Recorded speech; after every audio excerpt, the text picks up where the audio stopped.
Did spooky background saved? Nice. When I got hit with the update, I was scared I was gonna lose that.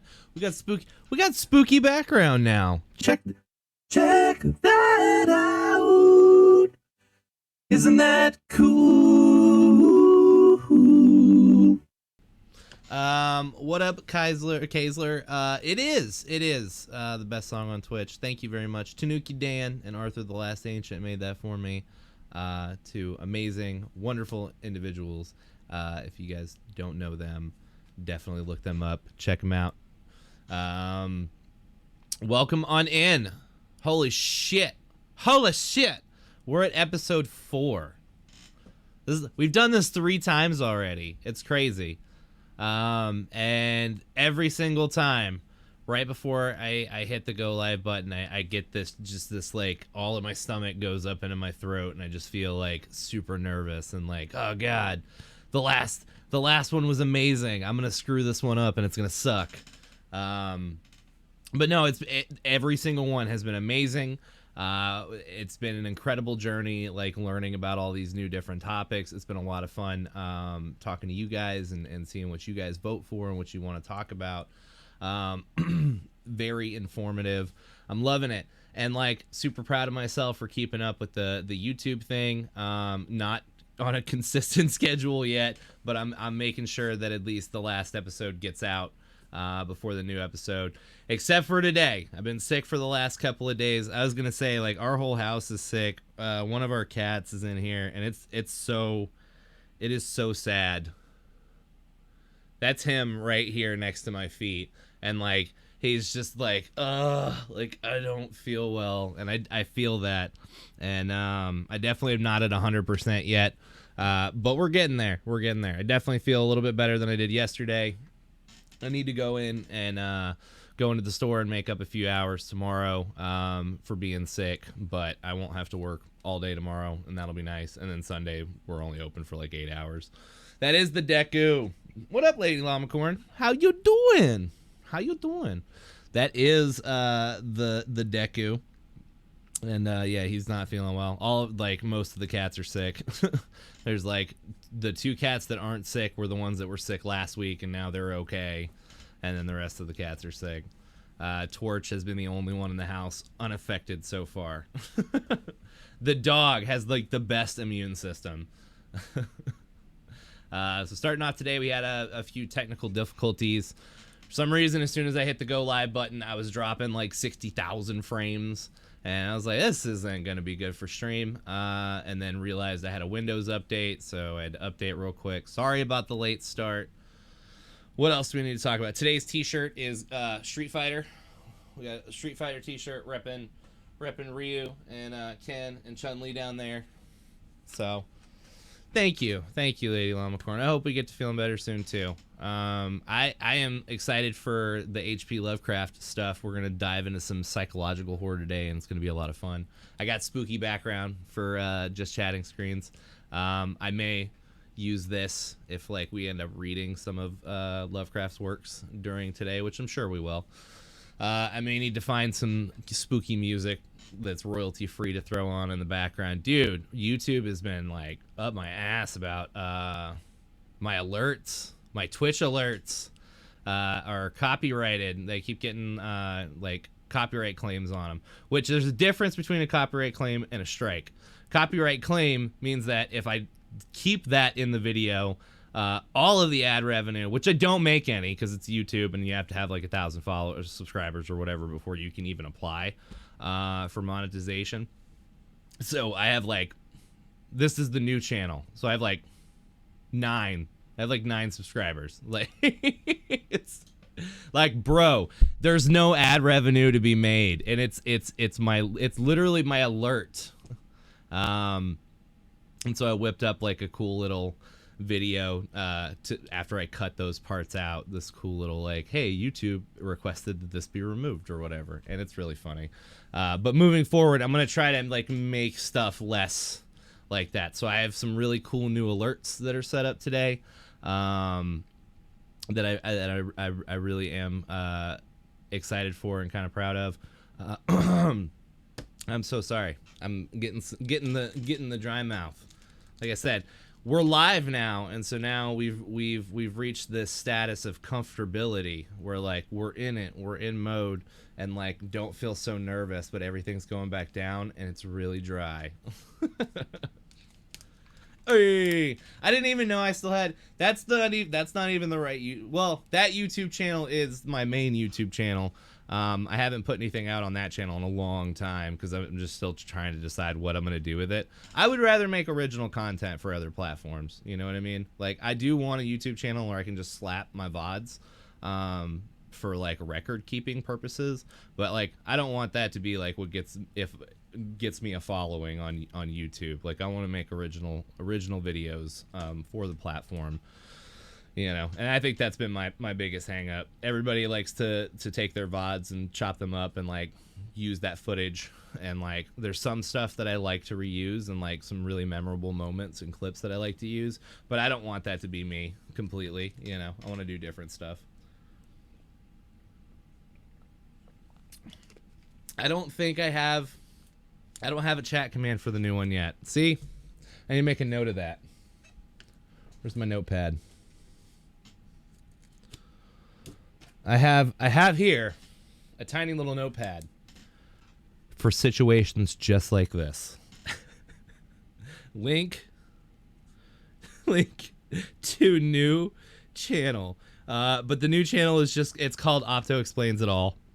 I am slacking, dude. I am so tired.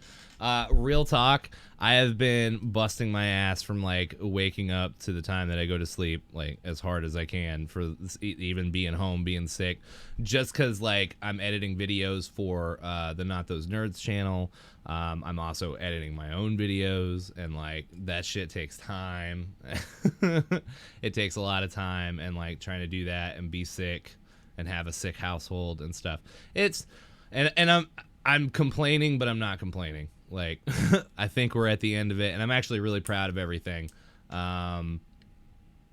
Like, the one thing that sucked is the third episode. Last week's episode, I wanted to have out by this morning, and then YouTube hit me with that copyright shit. And one of the alien videos, one of the CNN videos, or like whatever, like Congress talking about aliens with the Pentagon, got flagged so hard that it was like, this video is because of this little 20-second clip, this is not allowed to be seen on YouTube, period. So I had to delete the whole thing, fucking render the whole thing, like cut out that part, re-render the whole thing, and now I'm having to re-upload it to YouTube again, and just when it's an 11 gigabyte file. From a teeny little laptop, so it takes a little bit of time because they got to comb through all the footage and algorithms and all that bullshit. Anyway, I'm gonna stop talking about that. Let's talk about H.P. Lovecraft. Oh, wait, one more thing. I gotta do my shilling. Until I kind of want to make like my own commercials or whatever, because I'm just big weird like that.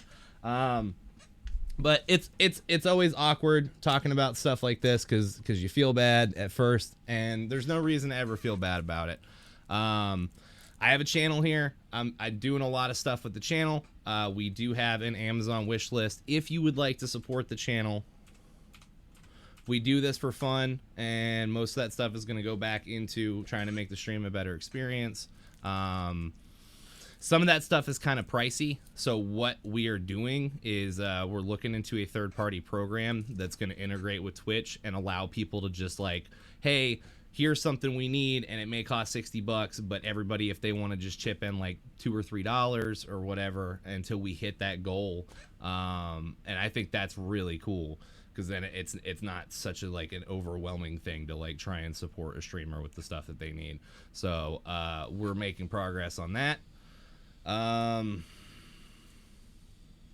think that's it, man. We already talked about the YouTube channel. I don't have anything else to show. Let's go for it. We're gonna dive right into some H.P. Lovecraft. Hope everybody's doing well today.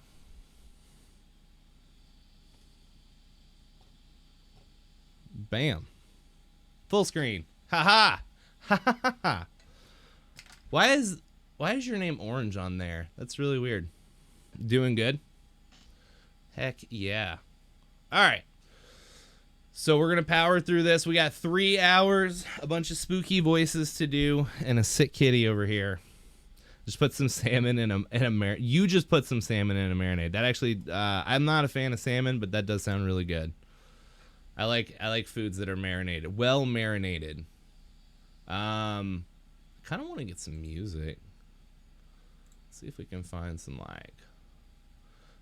royalty free spooky music. Free eerie background music.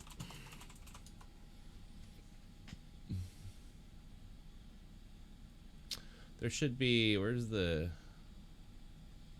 no, it wouldn't be YouTube audio.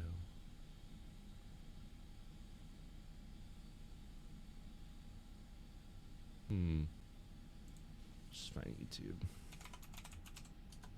Sweet chili soy salmon. That does sound really good.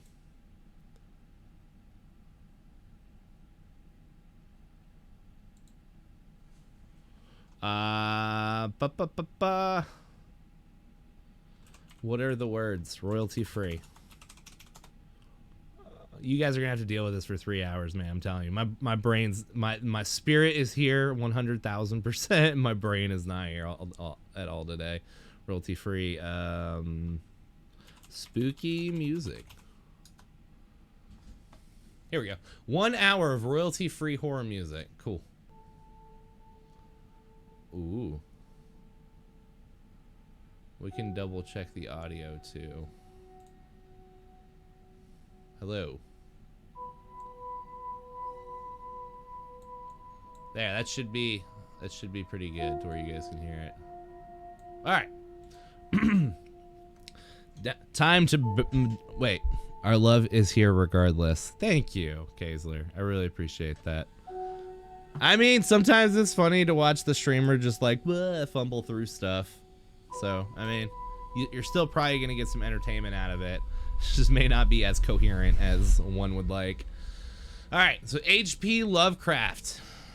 Let's go ahead and pull up the full Wikipedia article. And we're going to zoom in on the page so you guys can read a little bit better. Let's get a good look at him right there. Ooh. Give him a little scritch on the chin. A little scritch on the chin.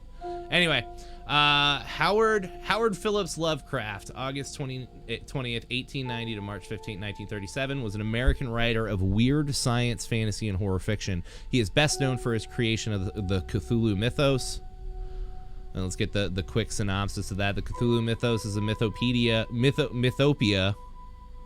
I hope I'm saying that word right. Mythopia in shared fictional universe originating in the works of American horror writer H.P. Lovecraft. The term was coined by August Derleth, a contemporary correspondent and protege of Lovecraft, to identify the settings, tropes, and lore that were something. We'll dig into that here. We'll go ahead and reopen that real quick. To identify the settings, tropes, and lore that were employed by Lovecraft and his literary successors. The name Cthulhu, let's see if we're saying that right. Cthulhu is a fictional cosmic entity created by writer H.P. Lovecraft. It was first introduced in his short story, The Call of Cthulhu, published by the American pulp magazine Weird Tales in 1928. So that was like a little 25-cent magazine or like little 5-cent, sorry, back then. Oh my God, 25 cents for a comic book in 1920 would just be like, nah, it's probably like 5 cents or something. Considered a great old one with the pantheon of Lovecraftian cosmic entities, and we're going to get into all that here in a little bit, but it derives from the creature of Lovecraft's seminal short story. What? That literally was like the next sentence was the same shit that was like right here. Richard L. Tierney, a writer who also wrote mythos tales, later applied the term Derleth mythos to distinguish Lovecraft's works from Derleth's later stories, which modify key tenets of the mythos. Authors of Lovecraftian horror, in particular, frequently use elements of Cthulhu mythos. So what is the term Lovecraftian horror? It's sometimes used interchangeably with cosmic horror, so that's another way of explaining it. And it's a subgenre of horror fiction and weird fiction that emphasizes the horror of the unknowable and incomprehensible more than gore or other elements of shock. So instead of like like seeing a beast like rip a person to pieces, you know, seeing like the blood and gore of it all, it really it flips it and it makes you use your own imagination against you, you know. So you might hear like a sound, or like you're getting a few senses of it, but not the entire picture. Like they usually take away the vision part, so you're still, you know, smells, sounds, just like a general feeling, or like maybe, you know, some sort of like cosmic light or something that that you don't know what it is, you know. And so like your brain just goes to like its fear banks and like pulls out like the worst imaginable scenarios and possibilities of like what you're experiencing. I swear. What's up, Neon Kitty? I swear it's so hard to use my Amazon Prime sub with this app. I have to log into a computer just to subscribe through my Prime. I have found personally when I'm subscribing to people, if I'm resubscribing, it'll say the transaction's gone through, but then you have to refresh the stream for it to give you the option to share that you've resubbed. That's always how it's been for me. So I don't know. Maybe try refreshing. Have you tried turning it off and turning it back on again? Have you tried unplugging it? Your Amazon Prime sub won't go through? Try putting it in some rice overnight.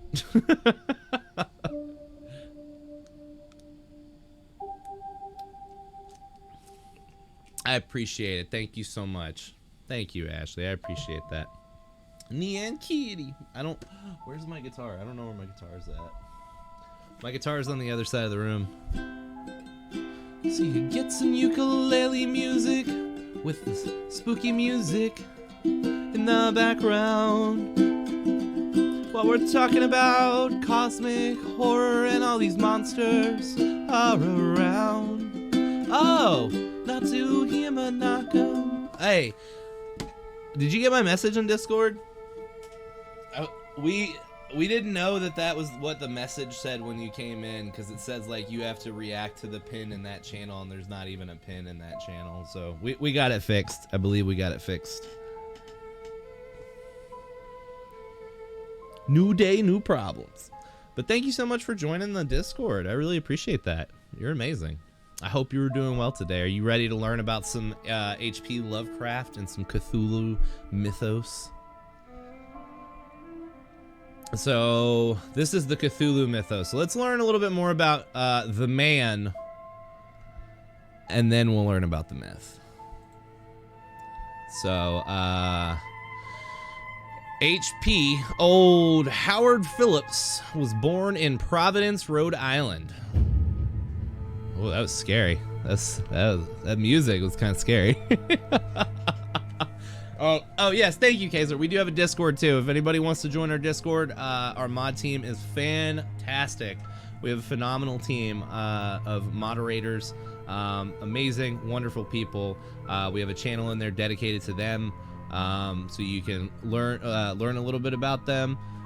It's kind of like an introduce yourself just for them, so everybody knows, you know, who's who and who they can go to. We also. Saturday, that's right, tomorrow night. Sorry, one more announcement and then we're gonna learn about Howard Phillip. Tomorrow night is gonna be our first dedicated mod stream. So once a month I'd like to do a moderator stream. We're gonna do some community games and stuff with the mods, and any subs or bits or donations that we get tomorrow are going to be reallocated and given to one of our mods, or split between our mods. That we hadn't really figured that part out yet. I think it just kind of depends on how they want to do it. But I think it's going to be super cool, and it's going to be a lot of fun, and I always love community games. We're probably going to be doing some Among Us, so we'll be including viewers in that as well. So you guys should come out tomorrow. It's gonna be tomorrow at 6, I believe. Now I'm second guessing myself. I'm pretty sure it's at 6 p.m. But if you just check the Discord, there's an event in the Discord for it. Which the event thing is super cool now too. I really like that. I haven't done this in a week. It's been like almost a full week since I've streamed. So Getting warmed up. Gotta get warmed up. And I gotta start saying more stuff for my YouTube peeps too. You guys, I really appreciate you guys watching. Any feedback is definitely helpful in the future and me increasing quality of the experience.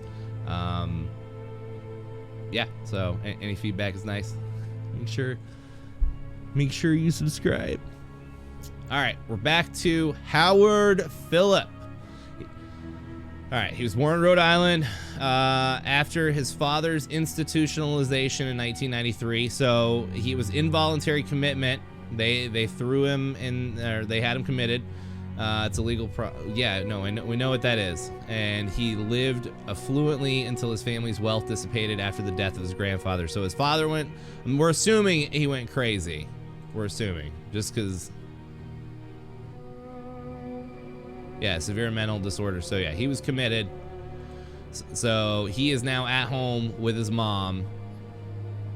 Lovecraft lived with his mother in reduced financial security until her institutionalization in 1919. So wow, holy shit. So his dad got committed, and then like 30 years later, his mom was committed. He began to write essays for the United Amateur Press Association. In 1913, Lovecraft wrote a critical letter to a pulp magazine that ultimately led to his involvement in pulp fiction. Now, pulp magazine were inexpensive fiction magazines that were published from 1896 to the late 1950s. The term pulp derives from the cheap wood pulp paper. I did not know that. I thought pulp was just like kind of like an amalgamation of things. Like it was just like, oh, well, we're gonna take a little bit of like this and a little bit of that, and so like it became pulp fiction. That is cool. That is super awesome. I did not know that. In contrast, magazines printed on higher quality paper were called glossies or slicks. You got any slicks for sale? And that ultimately led to his involvement in pulp fiction. He became active in the speculative fiction community and was published in several pulp magazines. So now he's like moving up in the world, and his magazines are now being published, or his stories are being published in different magazines, and he's starting to establish himself. Lovecraft moved from New York, marrying Sonia Green in 1924. Sonia Green, oh wow, there's a picture of her. She looks really familiar. She was an American one-time pulp fiction writer, so she is also a fiction writer, businesswoman, and millionaire.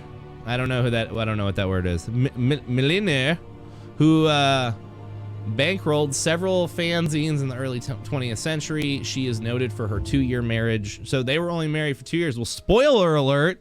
Well, geez, that kind of wrecked that. 1924, and then later became the center of a wider group of authors known as the Lovecraft Circle. Wow. So at this point in time, like his subgenre of horror has become so popular that like there's a group of authors that are like, we are the Lovecraft Circle. We are the circle of Lovecrafts. They introduced him to Weird Tales, which is probably the most notable of these Pulp Fiction comics. Weird Tales is often cited like anytime people talk about comic books, right? So they're like, oh, Silver Age, Marvel comics, and then it's like, oh, well, what about Weird Tales? Shoddy, are you just naming off the Cthulhuan creatures? Cthulhuan? It's so fun to say. Hold on.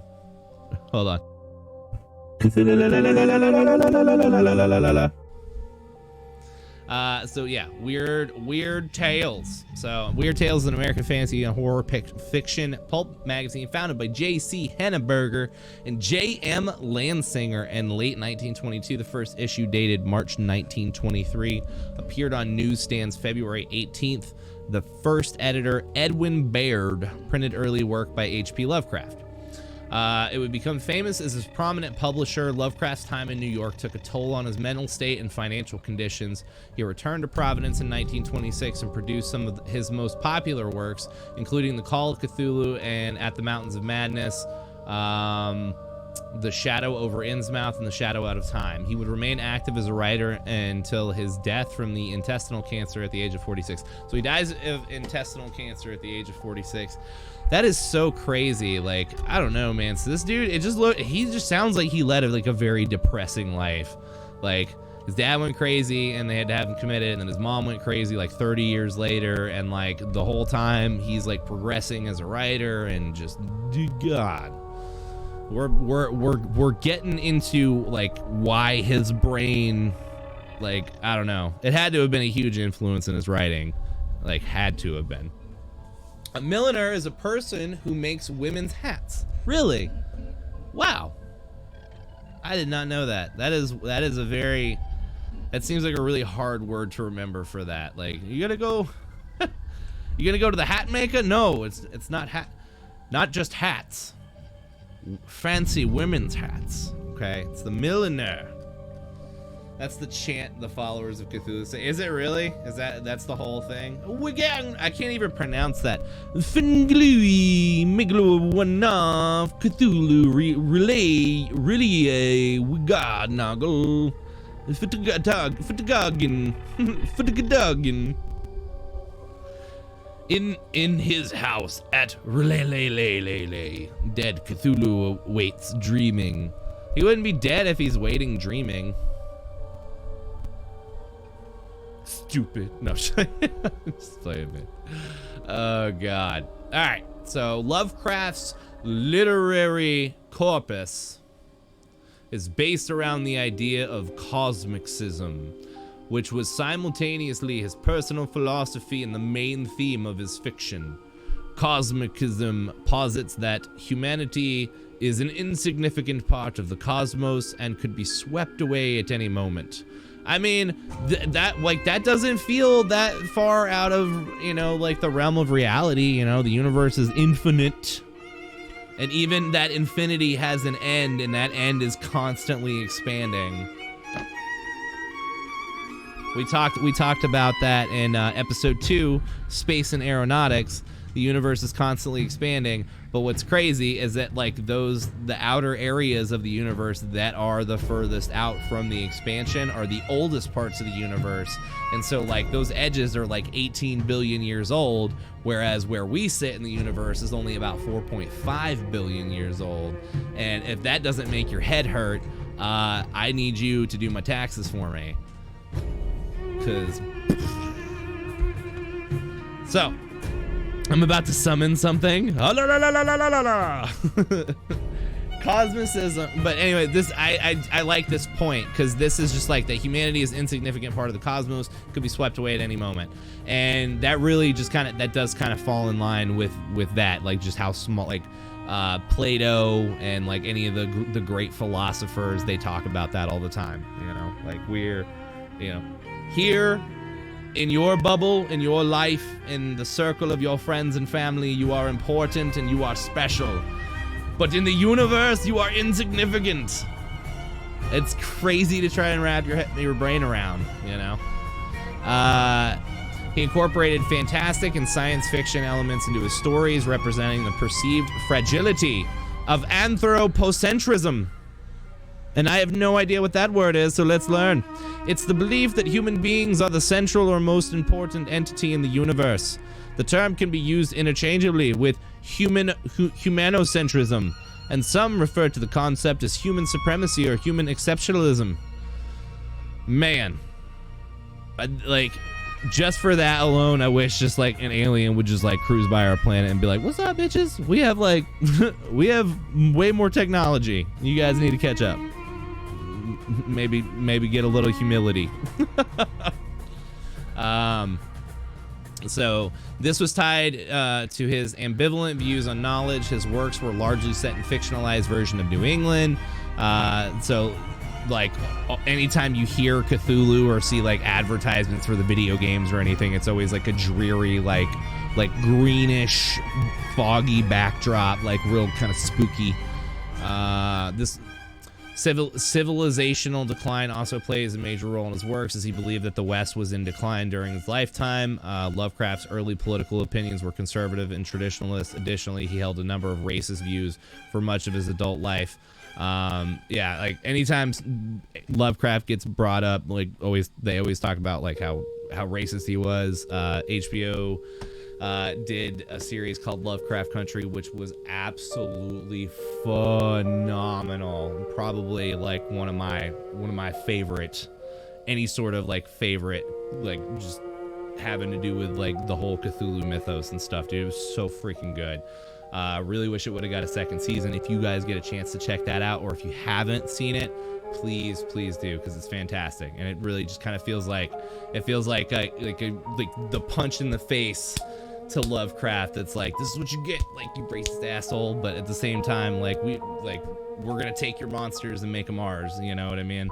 And so I kind of like that. I really like that.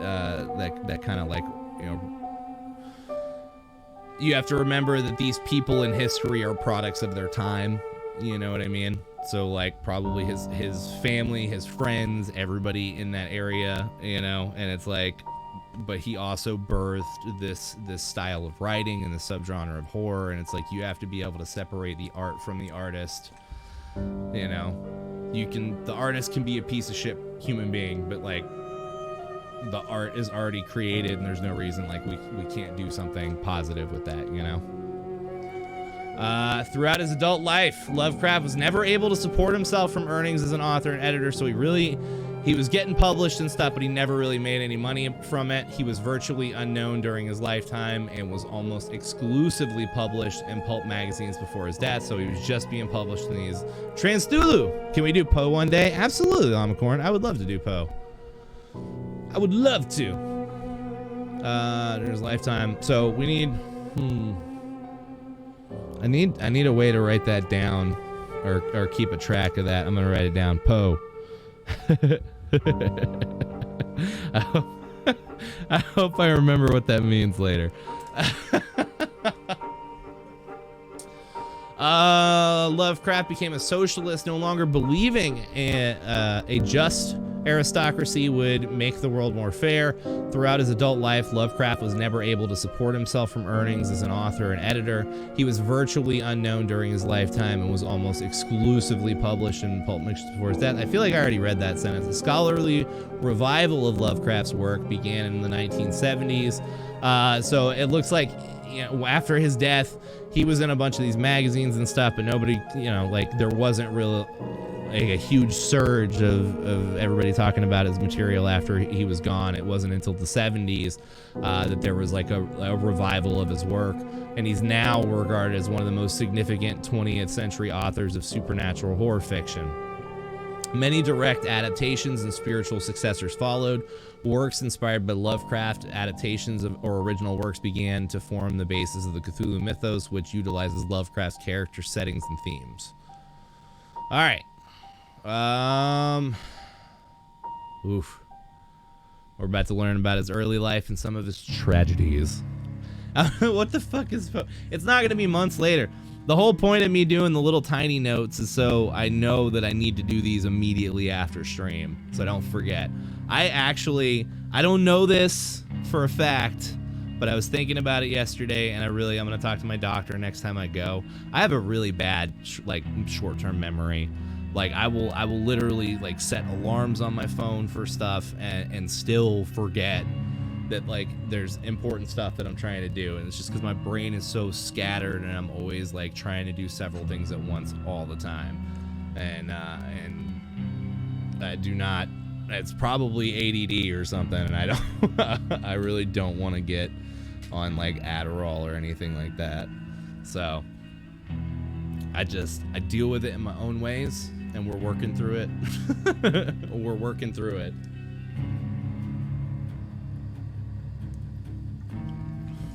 Drink Gatorade.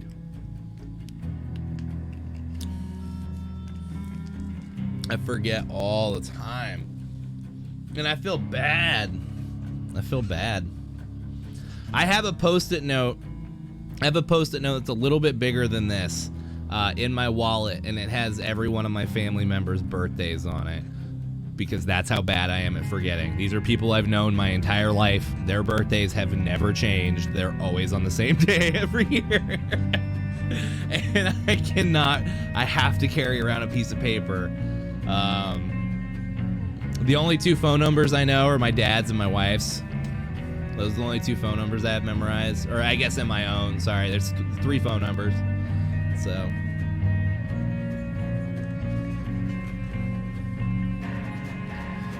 We're what? This is supposed to be spooky music, and it's like, I feel like something's about to happen. There's about to be like a boss battle. You have chore charms in your ADHD. What are chore charms? What up, Kiwi? How you doing? Birthdays on my Google Calendar. I'm trying to embrace the digital side, but me and Fantasy, recently she combined our Google Calendars into a family calendar, and so like anytime you open it up, there's just so much, and I'm just like, I'm like looking and scanning for like important stuff, and I need to make myself get attuned to it. The first step to admitting that you're bad with Google Calendar is to admit that you're bad with Google Calendar. I'm doing fantastic. This music's a little hype. Music's a little hype. You'll post it on Discord? Nice. Please do. Fantasy has always been super organized. Are you talking about the same Fantasy? No, I'm just kidding. She is like the most organized person I know. She like digitally very, very organized. Very organized. Anyway, the early life and family. I feel like this is too down. The early life and family tragedies of Lovecraft. Ooh, ooh. Lovecraft was born in his family home on August 20th, 1890 in Providence, Rhode Island. He was the only child of Winfield Scott Lovecraft and Sarah Susan Nee Phillips Lovecraft. That is a really long name. Oh, Nee Phillips. Suzanne Nee Phillips. What are you doing? What are you doing? Susie's family was of substantial means at the time of their marriage. Oh, Suzanne Nee Phillips, you got that family inheritance. As her father, Whipple Van Buren Phillips, was involved in business ventures. It doesn't even say what he did. It just says he was involved in business. I'm a businessman. Okay, what kind of I'm just business. That's it. I just do business. Pure business. Business all the time. In April 1893, after a psychotic episode in a Chicago hotel, Winfield was committed to Butler Hospital in Providence. So he had a psychotic episode. I wonder if we can find any information on that. I want to see if we can. Let's see. Whipple Van Buren Phillips.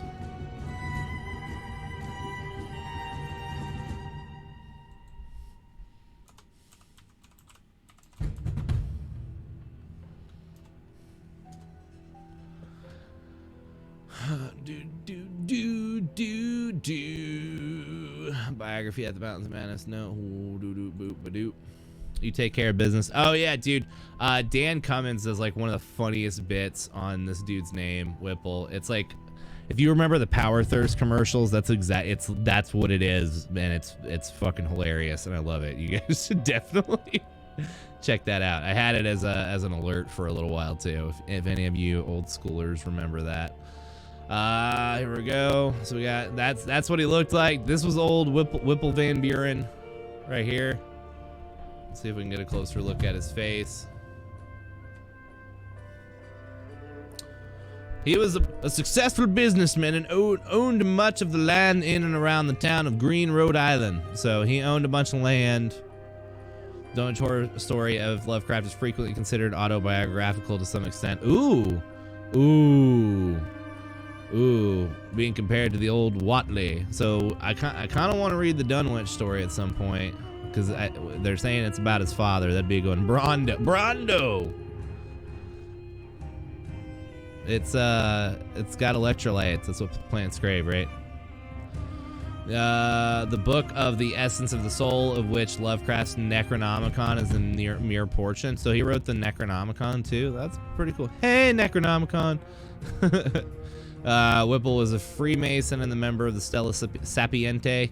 The Stella Sapiente. Oh, now we're calling landlords businessmen. Yeah, exactly. I'm top businessman in town. Okay, I know all about the business. It's no specifics, just in general. Like, I'm a businessman.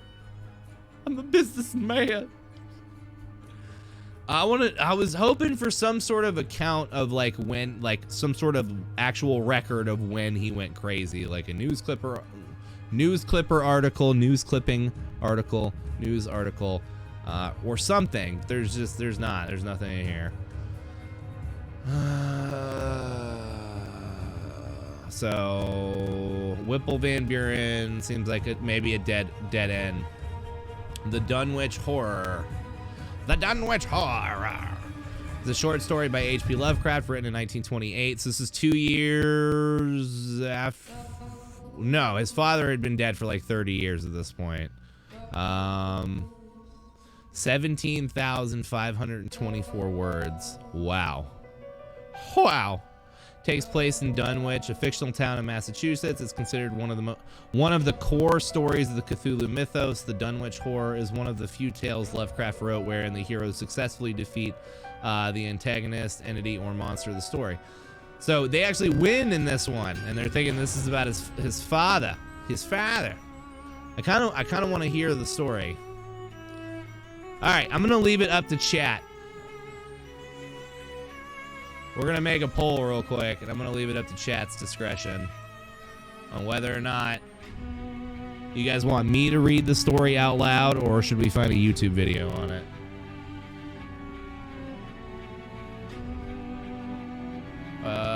Manage poll.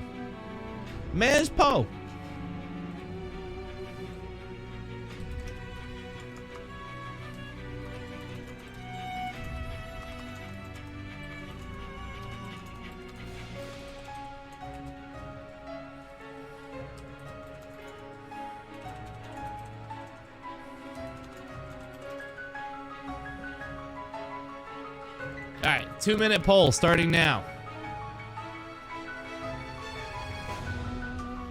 And while we're doing that, I'm gonna try to find a different track. This is Ghost Stories Incorporated, the royalty-free horror tracks. Yeah, I want something more ambient like this.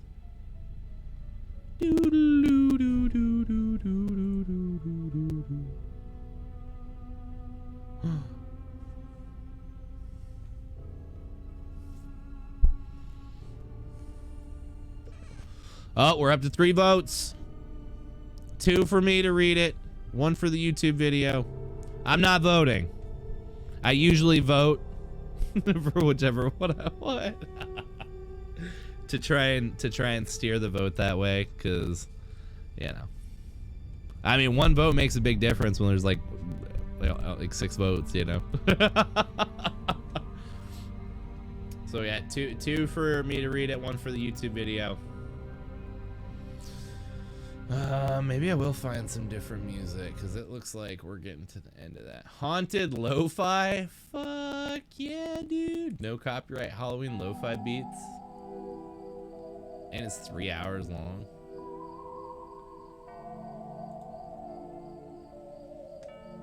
I think I just found my new favorite playlist.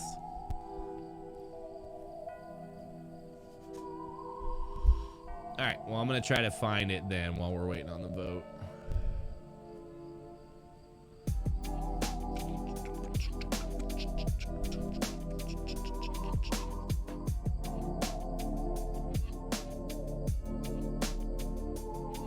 I don't know if y'all are ready for this. I'm gonna read a horror story in Dunwich.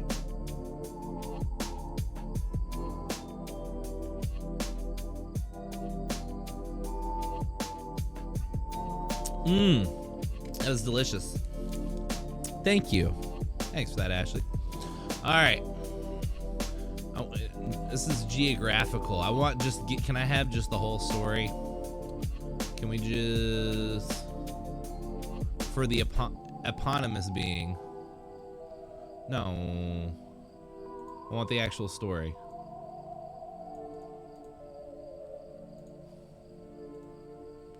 I don't need the Wikipedia article. Just want to read. You're about to read, you gotta hydrate. I know, I gotta save a little bit too. Oh my god, look at all these words. Holy shit.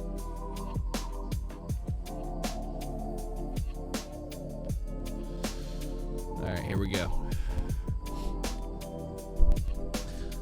Gorgonz and hydras and chimeras, dire stories of Celano and the harpies may reproduce themselves. I was gonna try to like fit it in limerically, but I don't know this track, so it's very unpredictable. All right. Gorgonz and hydras and chimeras, dire stories of Celano and the harpies may reproduce themselves in the brain of superstition, but they were there before. They are transcripts, types, the archetypes are in us and eternal. How else should the recital of that which we know in a waking sense to be false come to affect us at all? Is it that we naturally conceive terror from such objects, considered in their capacity of being able to inflict upon us bodily injury? Oh, least of all, these terrors are of older standing. They date beyond body, or without the body. They would have been the same. That the kind of fear here treated is purely spiritual. That it is strong in proportion as it is objectless on earth. That it predominates in the period of our sinless infancy. Our difficulties the solution of which might afford some probable insight into our anti-mundane condition, and a peep, at least, into the shadowland of pre-existence. That's just sounds like some straight up Stranger Things shit. That's like season 5 of Stranger Things coming soon.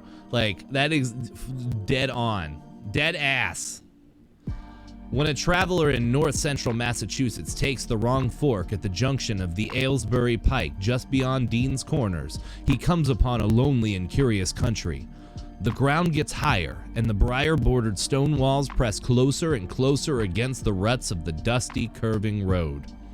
The trees of the frequent forest belt seem too large, and the wild weeds, brambles, and grasses attain a luxuriance not often found in settled regions. At the same time, the planted fields appear singularly few and barren, while the sparsely scattered houses wear a surprisingly uniform aspect of age, squalor, and dilapidation. Without knowing why, one hesitates to ask the directions from the gnarled, solitary figure spied now and then on crumbling doorsteps or on the sloping, rock-strewn meadows. Those figures are so silent and furtive that one feels somehow confronted by forbidden things, with which it would be better to have nothing to do. When a rise in the road brings the mountains in view above the deep woods, the feeling of strange uneasiness is increased. The summits are too rounded and symmetrical to give a sense of comfort and naturalness, and sometimes the sky silhouettes with a special clearness the queer circles of tall stone pillars with which most of them are crowned.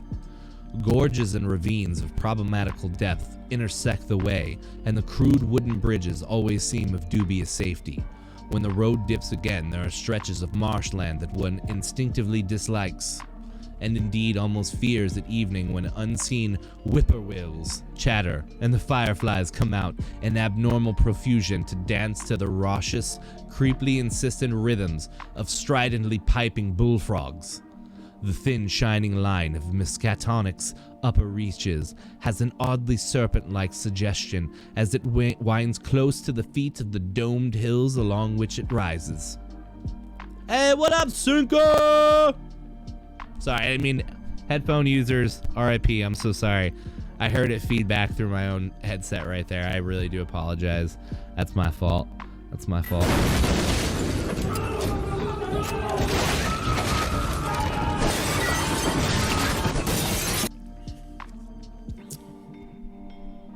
Yep.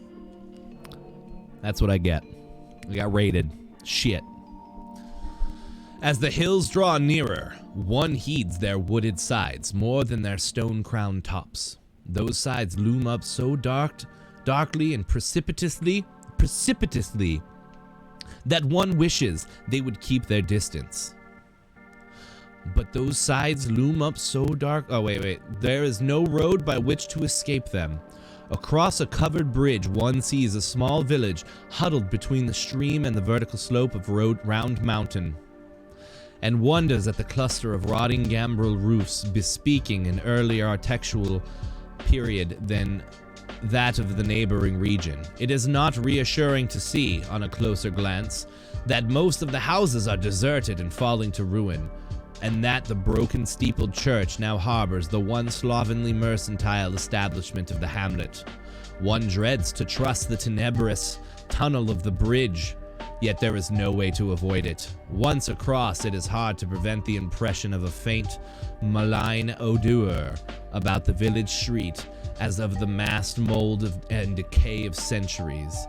It is always a relief to get clear of the place, and to follow the narrow road around the base of the hills and across the level country beyond till it rejoins the Aylesbury Pike. Afterward, one sometimes learns that one has been through Dunwich. It wasn't too bad of a sound. Okay, cool. Thank you. Outsiders visit Dunwich as seldom as possible, and since a certain season of horror, all of the signboards pointing toward it have been taken down. The scenery, judged by an ordinary aesthetic canon, is more than commonly beautiful, yet there is no influx of artists or summer tourists.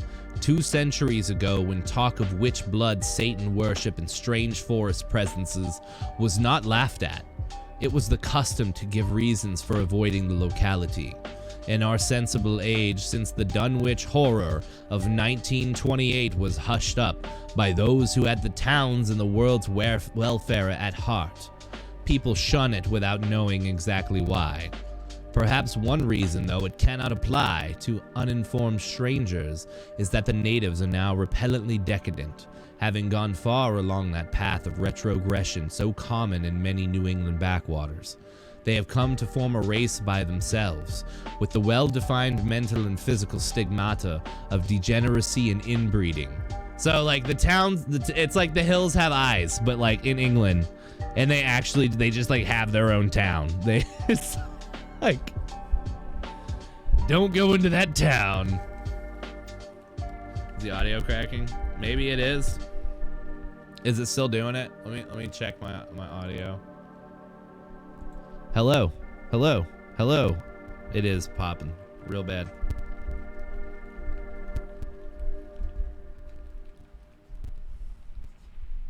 Let me see if I can fix that.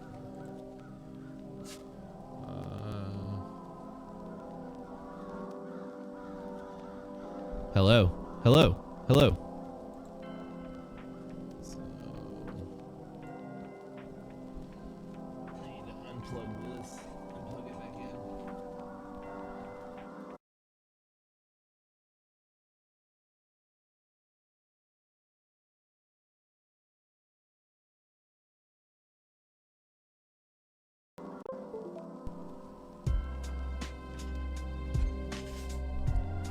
Hello.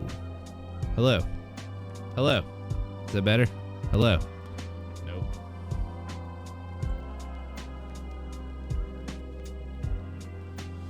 Ooh.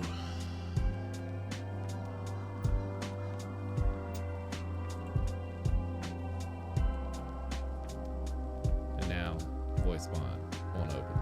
Hello. Pop up.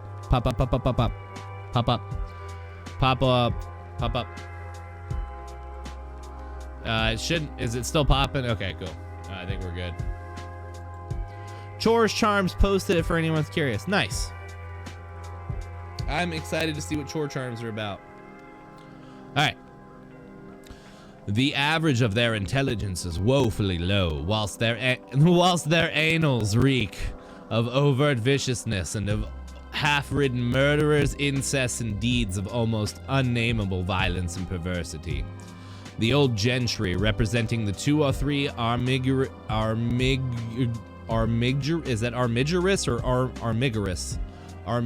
families which came from Salem in 1692, have kept somewhat above the general level of decay, though many branches are sunk into the sordid populace so deeply that only their names remain as a key to the origin they disgrace.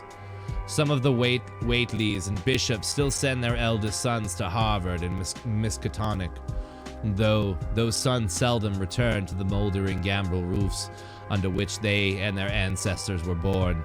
No one, even those who have the facts concerning the recent horror, can say just what it is the matter with Dunwich, though old legends speak of unhallowed rites and conclaves of the Indians amidst which they call forbidden shapes of shadow out of the great rounded hills, and made wild, orgiastic prayers that were answered by loud crackings and rumblings from the ground below. So this is like word porn. It's like some porn fanfic for back in the 1920s. They're like they're orgiastic prayers. Hold on. In 1747, the Reverend Abijah Hoadley, newly come to the Congregational Church at Dunwich Village, preached a memorable sermon on the close presence of Satan and his imps, in which he said, "It must be allowed that these blasphemies of an infernal train of demons are matters of too common knowledge to be denied. The cursed voices of Azazel and Buzzrael, of Beelzebub and Belial, being heard now from underground by above a score of credible witnesses now living. I myself did not more than a fortnight ago catch a very plain discourse of evil powers in the hill behind my house, wherein there was a rattling and a rolling, groaning and a screeching and hissing such as no things on this earth could raise up, and which must needs have come from those caves that only black magic can discover, and only the devil unlock." Mr. Hoadley disappeared soon after delivering the sermon, but the next, printed in Springfield, is still extant. Noises in the hills continue to be reported from year to year and still form a puzzle to geologists and physiographers. Other traditions tell of foul odors near the hill-crowning circles of stone pillars, and of rushing, airy presences to be heard faintly at certain hours from stated points at the bottom of the great ravines, while still others tried to explain the Devil's Hop Yard, a bleak, blasted hillside where no tree, shrub, or grass blade will grow. Then, too, the natives are mortally afraid of the numerous whippoorwills, which grow vocal on warm nights. It is vowed that the birds are psychopomps lying in wait for the souls of the dying, and that they time their eerie cries in unison with the sufferer's struggling breath. If they can catch the fleeing soul when it leaves the body and scream YOLO before they do, they will instantly flutter away, chittering in demonic laughter.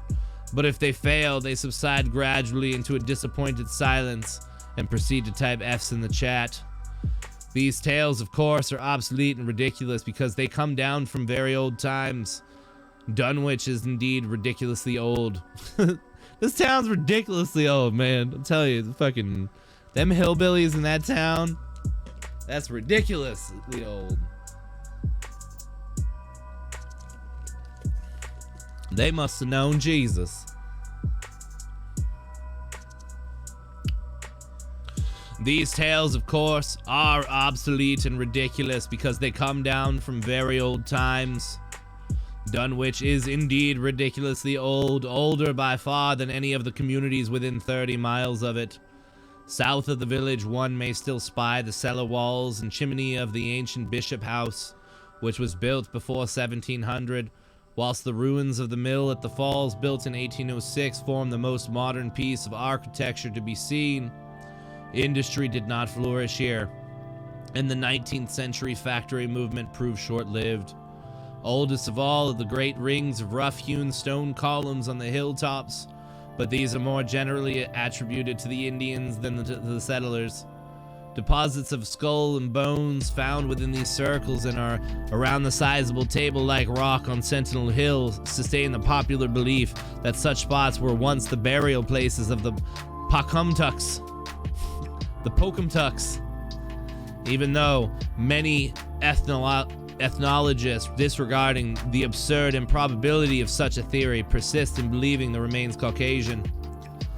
It was in the township of Dunwich, in a large and partly inhabited farmhouse set against a hillside 4 miles from the village and 1.5 miles from any other dwelling, that Wilbur Whately was born at 5 a.m. on Sunday, the 2nd of February 1913. This date was recalled because it was Candlemas, which people in Dunwich curiously observe under another name. Ha ha ha. Because the noises in the hills had sounded and all the dogs of the countryside had barked persistently throughout the night before.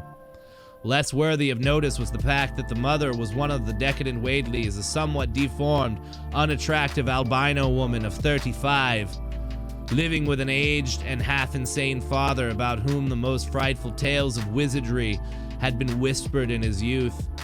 Lavinia Whately had no known husband, but according to the custom of the region made no attempt to disavow the child, concerning the other side of whose ancestry the country folk might be, speculate as widely as they choose.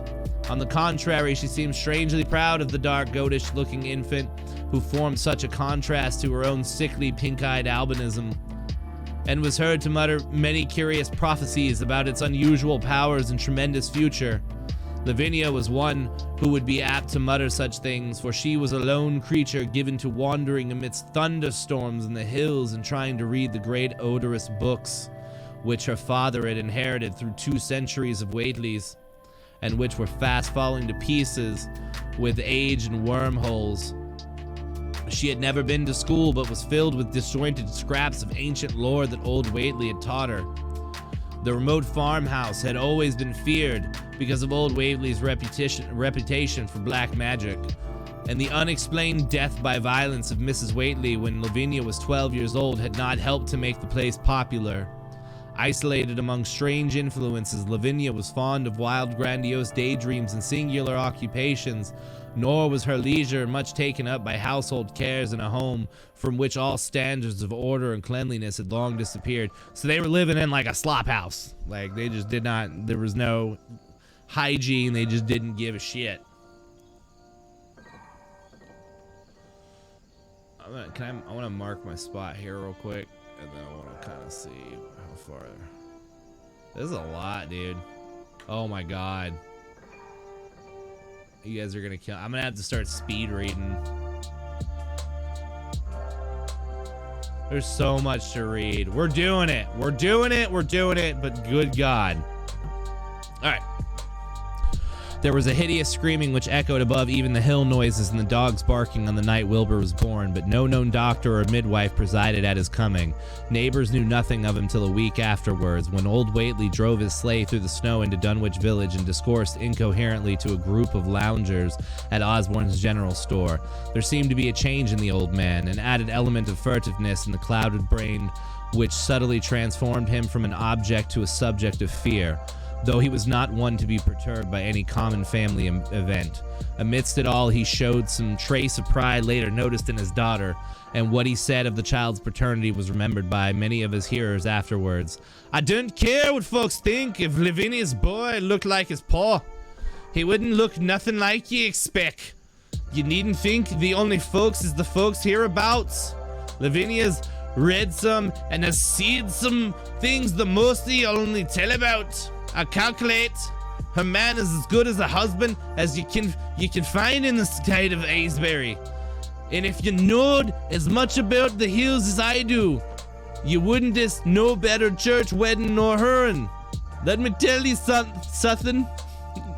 Someday you folks will hear a child of Lavinia's a calling its father's name on the top of Sentinel Hill."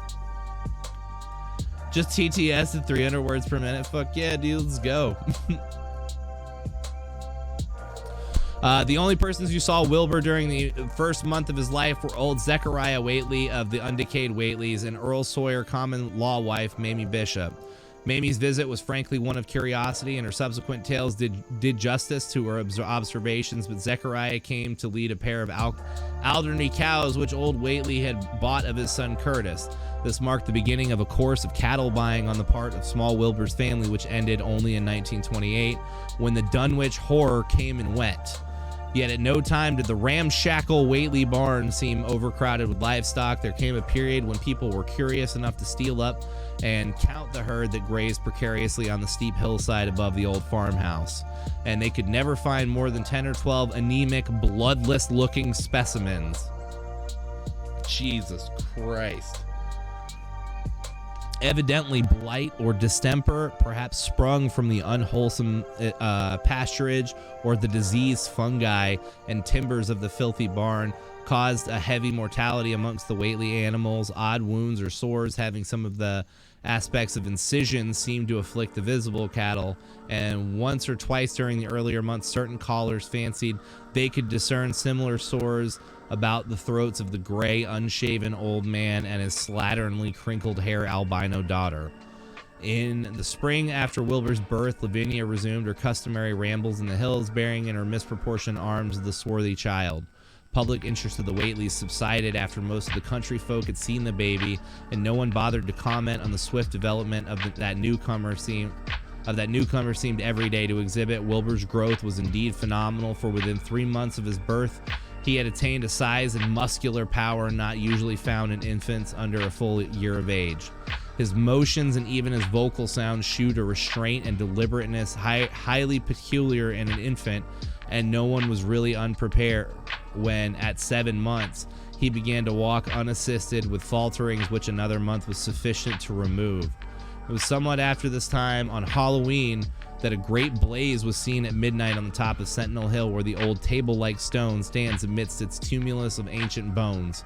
Considerable talk was started when Silas Bishop of the undecayed Bishops mentioned having seen the boy running sturdily up that hill ahead of his mother about an hour before the blaze was remarked. Silas was rounding up a stray heifer, but he nearly forgot his mission when he fleetingly spied the two figures in the dim light of his lantern. Bodybuilding, baby. They darted almost noiselessly through the underbrush, and the astonished watcher seemed to think they were entirely unclothed. Afterward, he could not be sure about the boy, who may have had some kind of fringed belt and a pair of dark trunks or trousers on. Wilbur was never subsequently seen alive and conscious.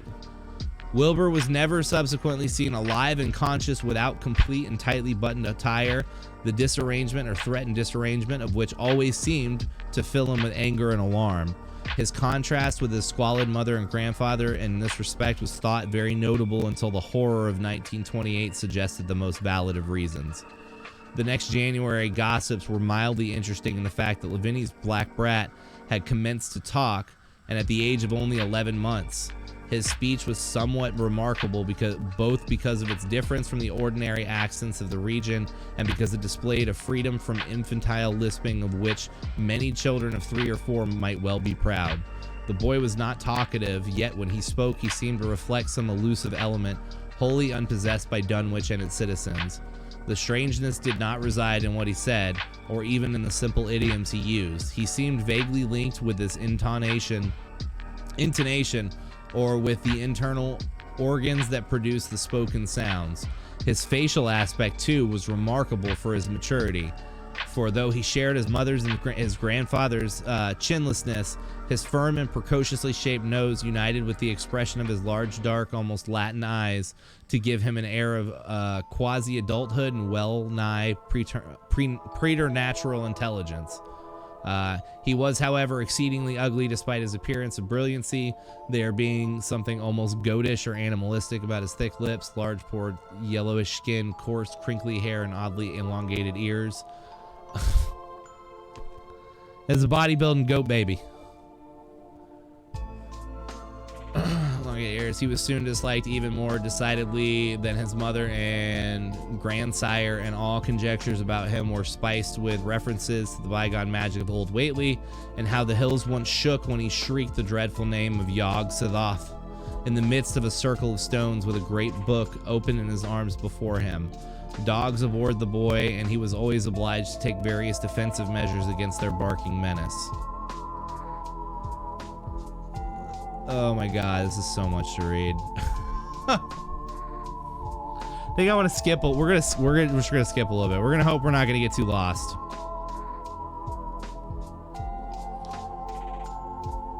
Okay, wait, no. Okay. Let's see what happens in 1917. In 1917, the war came, and the Squire Sawyer Whately, as chairman of the local draft board, had hard work finding a quota of young Dunwich men fit even to be sent to a development camp. The government, alarmed at such signs of wholesale regional decadence, sent several officers and medical experts to investigate, conducting a survey which New England newspaper readers may still recall. It was the publicity attending this investigation which set reporters on the track of the Whateleys and caused the Boston Globe and Arkham Advertiser to print flamboyant Sunday stories of young Wilbur's precociousness. Old Whately's black magic, the shelves of strange books, the sealed second story of the ancient farmhouse, and the weirdness of the whole region and its hill noises. Wilbur was 4.5 then and looked like a lad of 15. His lips and cheeks were fuzzy with coarse dark brown, and his voice had begun to break. Earl Sawyer went out to the Whately place with both sets of reporters and cameramen and called their attention to the queer stench which now seemed to trickle down from the sealed upper spaces. It was, he said, exactly like a smell he had found in the tool shed abandoned when the house was finally repaired, and like the faint odors which he sometimes thought he caught near the stone circles on the mountains. Dunwich folk read the stories when they appeared, and grinned over the obvious mistakes. They wondered, too, why the writers made so much of the fact that old Whately's always paid for his cattle in gold pieces of extremely ancient date. The Whateleys had received their visitors with ill-concealed distaste. God, I can't read. Though they did not dare court further publicity by a violent resistance or a refusal to talk. After a decade, the annals of the Whateleys sink indistinguishably into the general life of a morbid community used to their queer ways and hardened to their May Eve and All Hallows orgies. Oh, hell yeah! Talking about Halloween orgies now. Let's go. They're used to their queer ways and hardened to their May Eve and All Hallows orgies. Twice a year, they would light fires on the top of Sentinel Hill, at which times the mountain rumblings would recur with greater and greater violence. At all seasons, they were strange and portentous doings at the lonely farmhouse. In the course of time, callers professed to hear sounds in the sealed upper story, even when all the family were downstairs, and they wondered how swiftly or how lingeringly a cow or a bullock was usually sacrificed. There was talk of a complaint to the Society for the Prevention of Cruelty to Animals, but nothing ever came of it, since Dunwich folk are never anxious to call outside world's attention to themselves. See, I think stuff like this is super cool, right? So it's like, it's kind of like fourth wall breaking, you know? And, you know, especially because it's the 1920s, right? And like, it's a fictional story, but they're throwing like real world stuff into it. Like the Society for the Prevention of Cruelty to Animals. These peeps seem like fun folks. Ugh. I gotta go get another drink. I'm thirsty. And I'm out. I'm out of drink. We're gonna grab a drink. I'm just gonna throw it on the meerkats for a minute. I'll be right back. So, what we read earlier was that when HP wrote this story, everybody thinks that like he wrote this story about his dad. This was supposed to be this is a fictional story, but everybody thinks that it's an autobiography about his dad.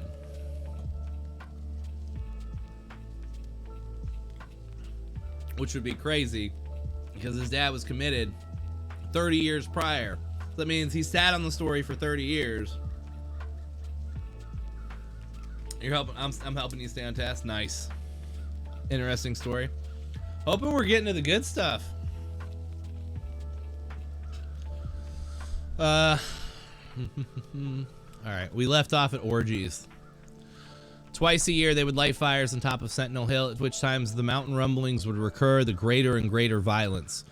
While at all seasons, there were strange and portentous doings at the lonely farmhouse. In the course of time, callers professed to hear sounds in the sealed upper story, even when all the family were downstairs.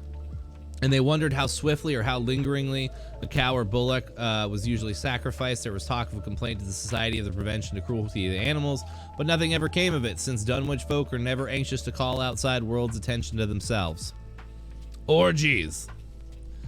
About 1923, when Wilbur was a boy of 10 whose mind, voice, stature, and bearded face gave all impressions of maturity, a second great siege of carpentry went on at the old house.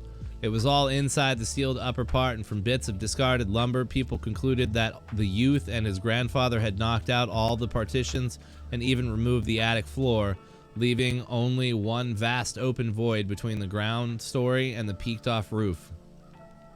They had torn down the great central chimney, too, and fitted the rusty range with a flimsy outside tin stovepipe. In the spring after this event, old Whately noticed the growing number of whippoorwills that would come out of Cold Spring Glen to chirp under his window at night. He seemed to regard the circumstance as one of great significance, and told the loungers at Osborne's that he had thought his time had almost come. "They whistle jest in tune with my brethren now," he said, "and I guess they're getting ready to catch my soul. They know it's a-going out, and don't calculate to miss it. You'll know, boys, arter I'm gone, whether they get me or not. If they do, they'll keep on a-singing and laughing till break of day. If they don't, they'll kinder quiet down like. I expect them and the souls they hunt for have some pretty tough tussles sometimes." on Llama's night, it's Llama's night. Llamas get in for half off. Llamas get in free.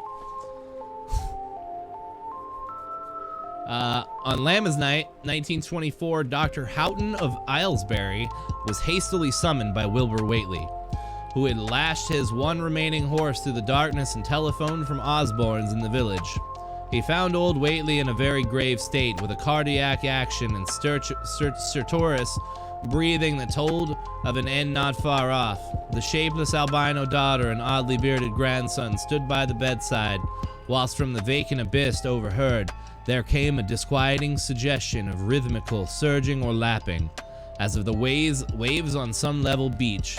The doctor, though, was chiefly disturbed by chattering night birds outside, a seemingly limitless legion of whippoorwills that cried their endless message and repetitions, timed diabolically to the wheezing gasps of the dying man. It was uncanny and natural. Too much, thought Dr. Houghton. Like the whole of the region he had entered so reluctantly in response to the urgent call.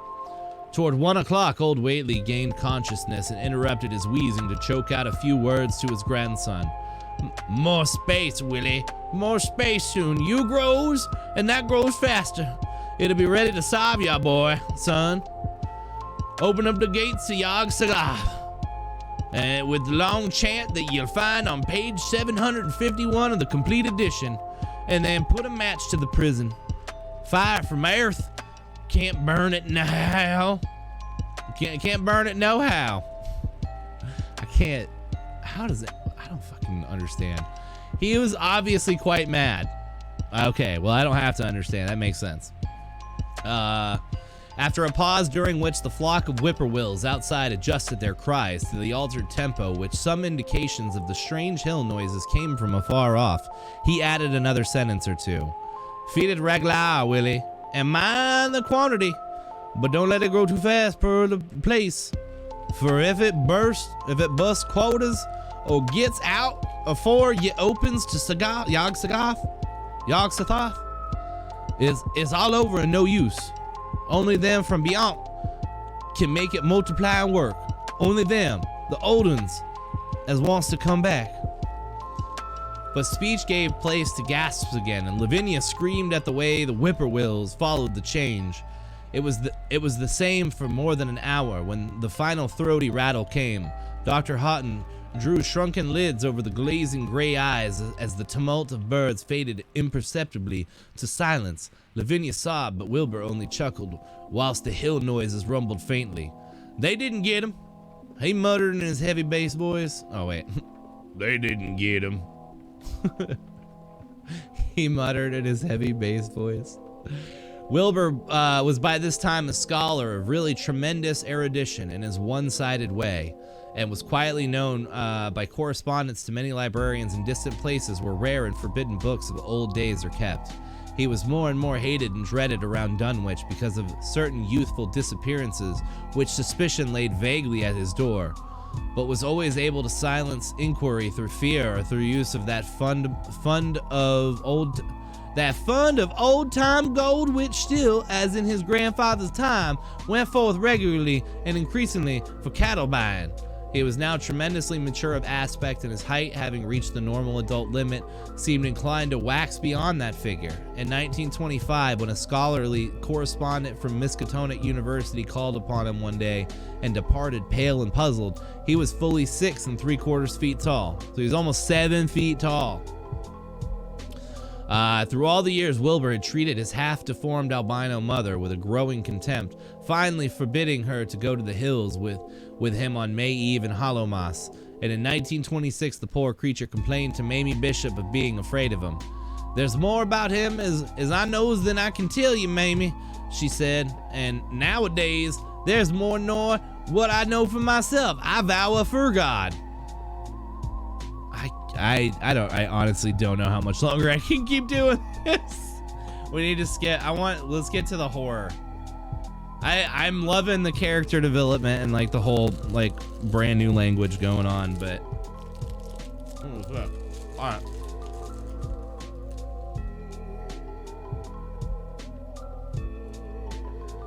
I want to get to the Dunwich horror.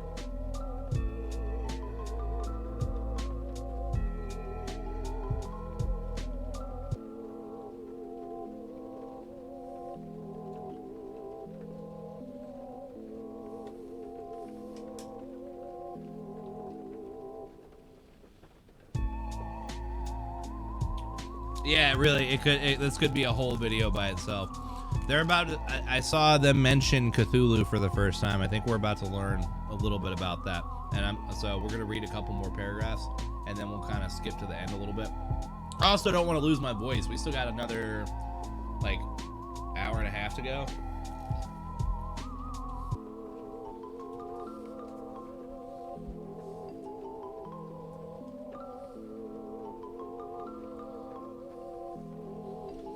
I'm just gonna play the intro again while I finish this Rice Krispie treat.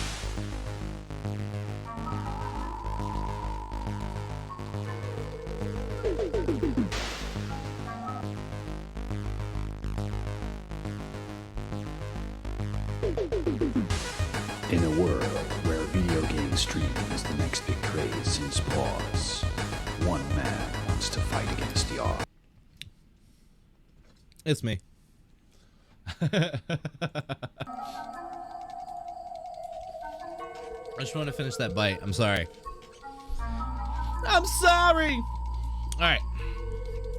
The following winter brought an event no less strange than Wilbert's first trip outside the Dunwich region. Correspondence with the Widener Library at Harvard, the Biblioteca Nationale in Paris, the British Museum, the University of Buenos Aires, and the Library of Miskatonic University of Arkham had failed to get him the loan of a book he desperately wanted. So at length he set out in person, shabby, dirty, bearded, and uncouth of dialect, to consult the copy at Miskatonic, which was the nearest to him geographically.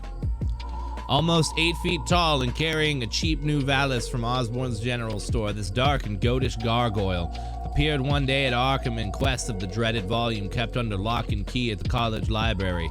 The hideous Necronomicon of the mad Arab Abdul al-Hazred in Olaus Wormius Latin version, as printed in Spain in the 17th century. He had never seen a city before, but had no thought save to find his way to the university grounds, where indeed he passed heedlessly by the great white-fanged watchdog that barked with unnatural fury.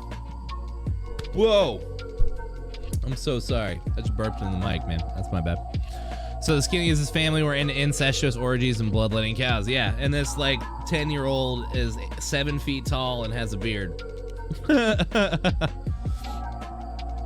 Wilbert had with him a priceless but imperfect copy of Dr. D's English version, which his grandfather had bequeathed him, and upon receiving access to the Latin copy, he at once began to collate the two texts with the aim of discovering a certain passage which would have come on the 751st page of his own defective volume.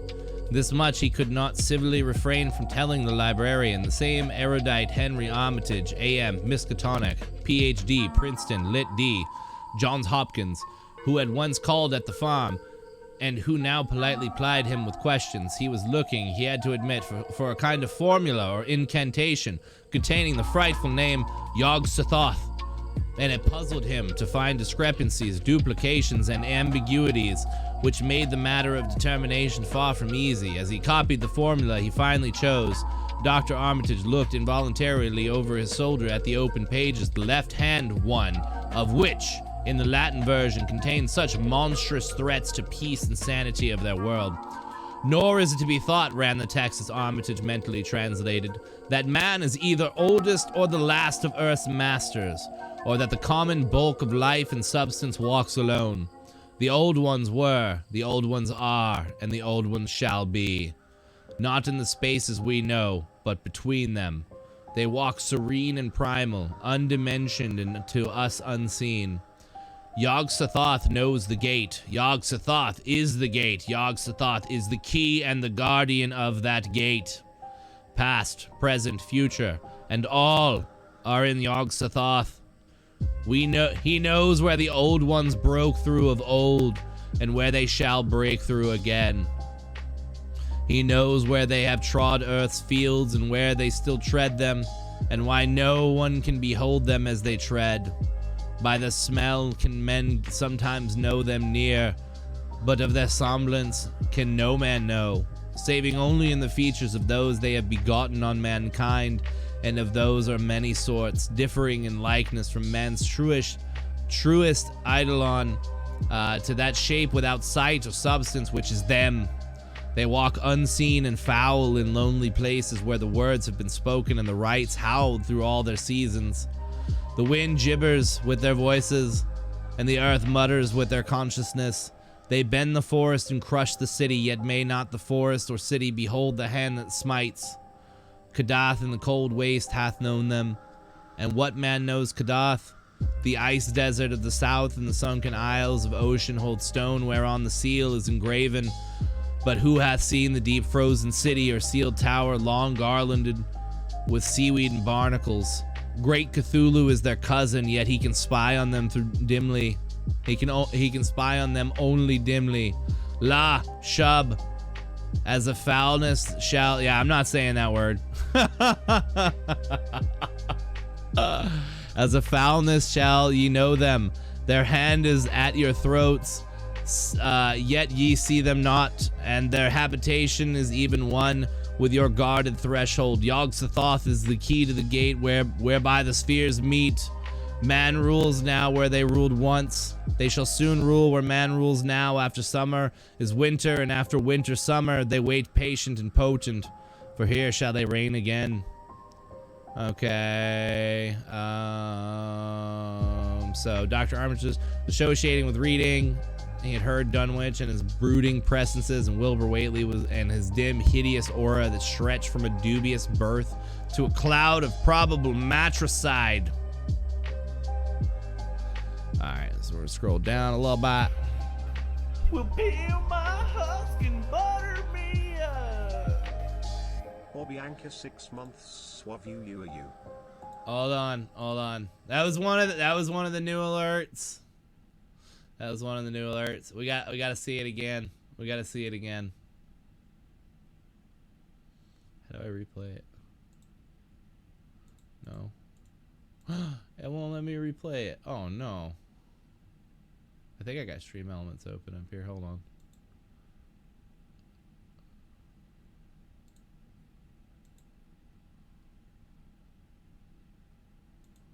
Oh yeah, Definitely me reading it. Definitely me reading it. TV feed. Will peel my husk and butter me up.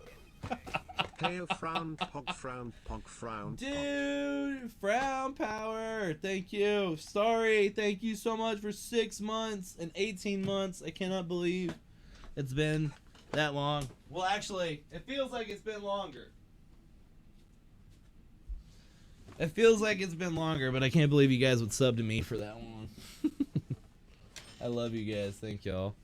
Let's go to spooky scene. I need to find a guitar pick, maybe. I got a whole bowl full of them somewhere. There we go. I'm just a broke dude. I know the feeling. I know it.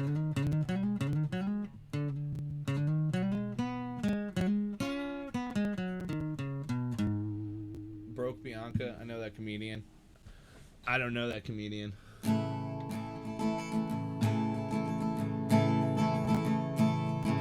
Here I am on a screen, and I got some woods behind me. Moon's going, the fog's out, and the trees make it look really scary. Looking spooky, ordinary. Looks like the Scooby-Doo episode. That one where Frown Power subbed for 18 months. Then we found out that ghost was just old Mr. Lutz. And he tried to touch our butts. Then there was that other episode where a ghost dressed like ice cream tried to run everybody out of town to collect on the insurance scam. But then Starry Night subscribed for 6 months, and we didn't have to do that, yeah. No, we caught the ghost. We ended the episode. Ooh, ooh, ooh. Thought you all should know. Thank you so much for... Thanks for the sub. We're close to a hype train. We are close. No, we gotta go to the right. We gotta go to the right. We gotta go to the right one. Here, I'll give you this too.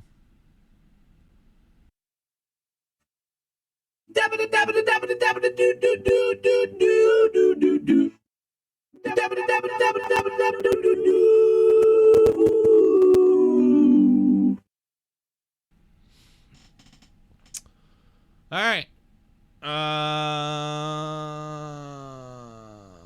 Give me the spooky. This is a lot longer than I thought it was going to be. We'll skip to the horror at the end. All right. Nope. Let's go up.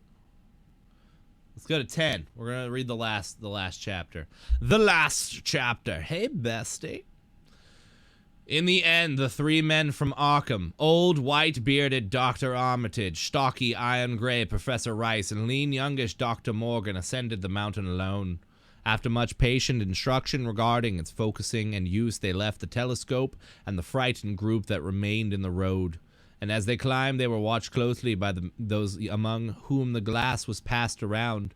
It was hard going, and Armitage had to be helped more than once. High above the toiling group, the great swath trembled as its hellish maker repassed with snail-like deliberateness. Then it was obvious that the pursuers were gaining. Curtis Whately of the undecayed branch was holding the telescope when the Arkham party detoured radically from the swath. He told the crowd that the men were evidently trying to get to a subordinate peak which overlooked the swath at a point considerably ahead of where the shrubbery was now bending. This indeed proved to be true, and the party were seen to gain the minor elevation only a short time after the invisible blasphemy had passed it. Then Wesley Corey, who had taken the glass, cried out that Armitage was adjusting the sprayer which Rice held, and that something must be about to happen.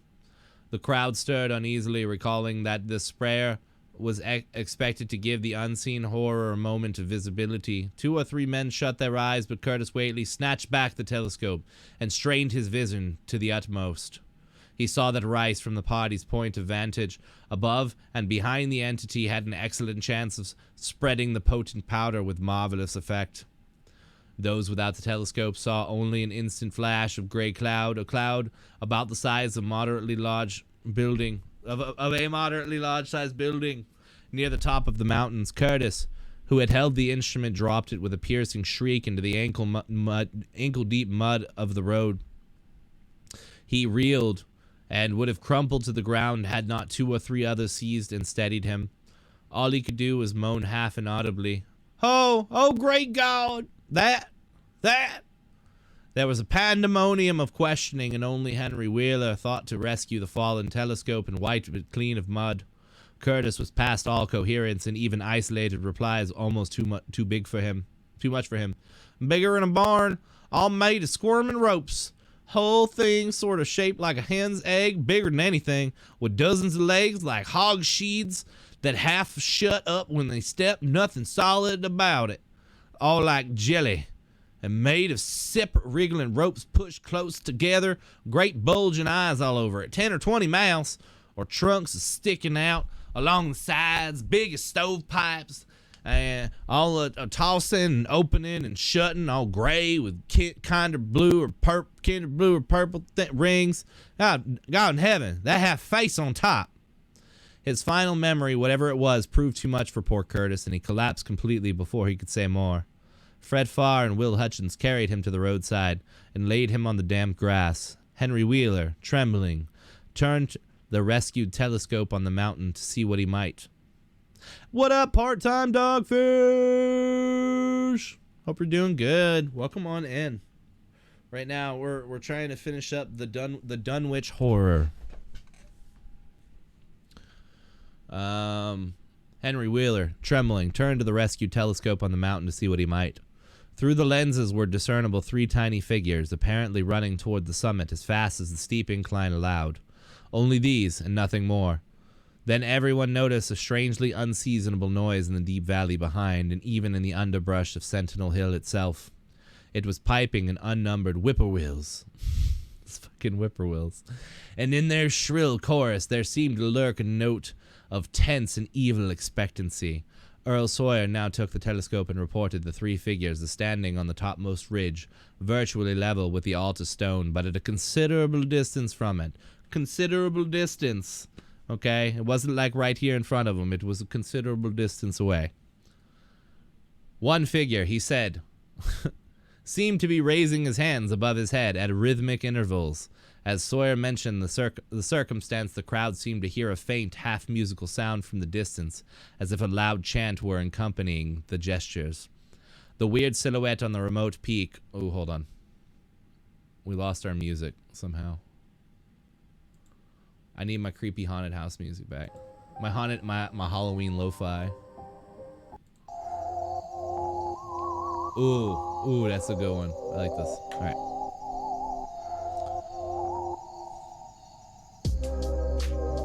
The weird silhouette on that remote peak must have been a spectacle of infinite grotesqueness and impressiveness. But no observer was in a mood for aesthetic appreciation. "I guess he's saying the spell," whispered Wheeler as he snatched back the telescope.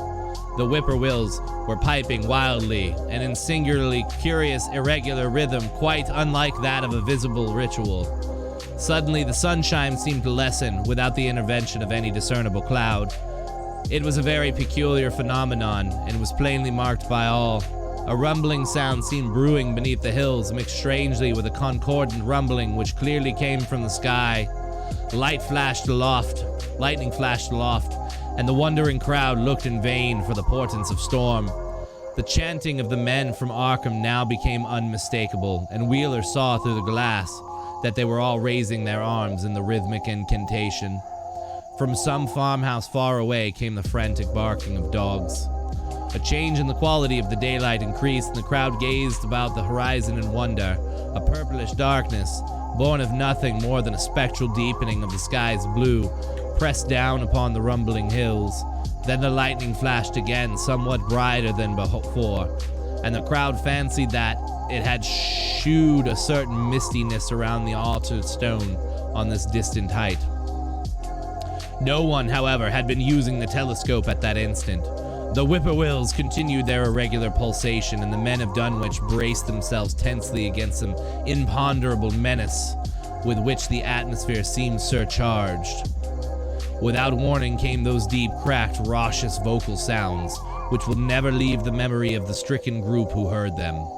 Not from any human throat were they born, for the organs of a man can yield no such acoustic perversions. Rather, would one have said they came from the pit itself, had not their source been so unmistakably the altar stone on the peak. It is almost erroneous to call them sounds at all, since so much of their ghastly infrabraced timbre spoke to dim seats of consciousness and terror far subtler than the air.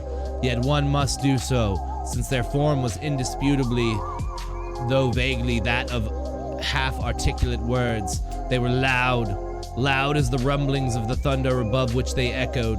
They did come from no visible being, and because imagination might suggest a conjectural source, in the world of non-visible things, the huddled crowd at the mountain's base huddled closer and winced, if in expectation of a blow.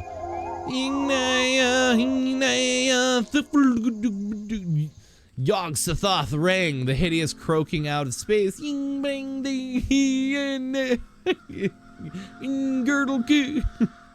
The speaking impulse seemed to falter here, as if some frightful psychic struggle were going on.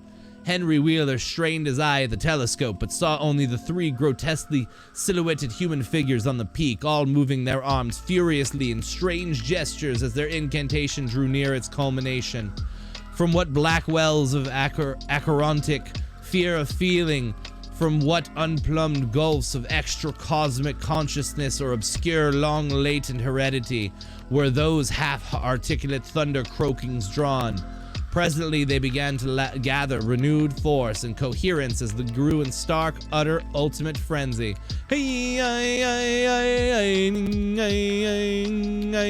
Help, help! Father, Yog-Sothoth! But that was all. The pallid group in the road, still reeling at the indisputably English syllables that had poured thickly and thunderously down from the frantic vacancy beside that shocking altar stone, were never to hear such syllables again. Instead, they jumped violently at the terrific report which seemed to rend the hills, the deafening cataclysmic peal whose source, be it inner earth or sky, no hearer was ever able to place. A single lightning bolt shot from the purple zenith to the altar stone, and a great tidal wave of viewless force and indescribable stench swept down from the hill to the countryside. Trees, grass, underbrush were whipped into a fury, and the frightened crowd at the mountain's base, weakened by the lethal fodor that seemed about to asphyxiate them, were almost hurled off their feet. Dogs howled from the distance. Green grass and foliage wilted to a curious sickly yellow-gray, and over field and forest were scattered the bodies of dead whippoorwills. The stench left quickly, but the vegetation never came right again. To this day, there is something queer and unholy about the growths on and around that fearsome hill. Curtis Whately was only just regaining consciousness when the Arkham men came slowly down the mountain in the beams of a sunlight once more brilliant and unattained. They were grave and quiet and seemed shaken by memories and reflections even more terrible than those which had reduced the group of natives to a state of cowed quivering. In reply to a jumble of questions, they only shook their heads and reaffirmed one vital fact. "The thing has gone forever," Armitage said. "It has been split up into what it was originally made of and can never exist again. It was an impossibility in a normal world. Only the least fraction was really matter in any sense we know. It was like its father, and most of it's gone back to him in some vague realm or dimension outside our material universe. Some vague abyss out of which only the most accursed rites of human blasphemy could ever have called him for a moment on the hills." There was a brief silence, and in that pause the scattered senses of poor Curtis Whately began to knit back into a sort of continuity. so that he put his hands to his head with a moan. Memory seemed to pick itself up where it had left off, and the horror of the sight that had prostrated him burst in upon him again. Oh my God, that half face on top of it, that face with the red eyes and the crinkly albino hair and no chin, like the Whateleys. It was an octopus, centipede, spider kind of thing, but they was half-shaped man's face on top of it. Looked like Wizard Whately's, only it was yards and yards across. He paused, exhausted, as the whole group of natives stared in a bewilderment not quite crystallized into fresh terror. Only old Zebulon Whately, who wanderingly remembered ancient things but who had been silent heretofore, spoke aloud. 15 year gone, he rambled. I heard old Whately say as how someday we'd hear a child of Lavinia's a-calling its father's name on top of Sentinel Hill. But Joe Osborne interrupted him to question the Arkham men anew. What was it anyhow? And however did young Wizard Whately call it out of the air it come from? Armitage chose his words very carefully. It was mostly a kind of force that doesn't belong in our part of space. A kind of force that acts and grows and shapes itself by other laws than those of our sort of nature. We have no business calling in such things from outside, and only very wicked people and very wicked cults ever try to.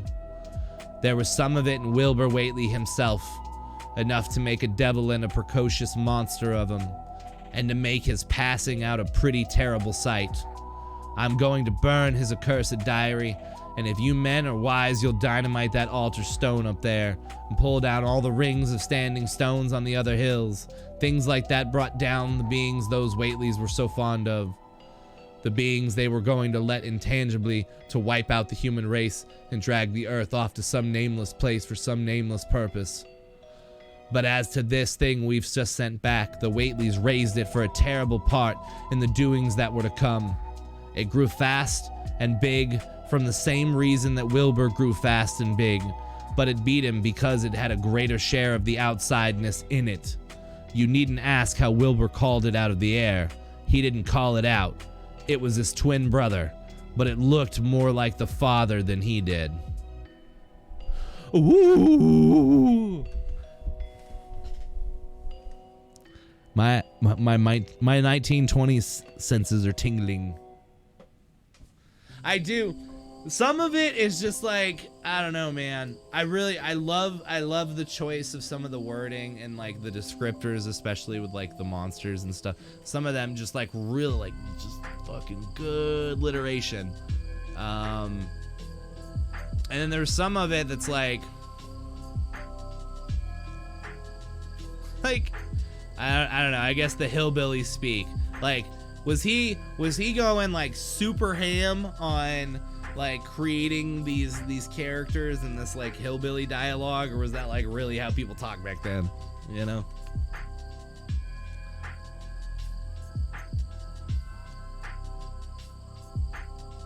Hold on, where's a better example? What was it? Cause some of that hillbilly speak, man, I couldn't even say it. I couldn't even do it.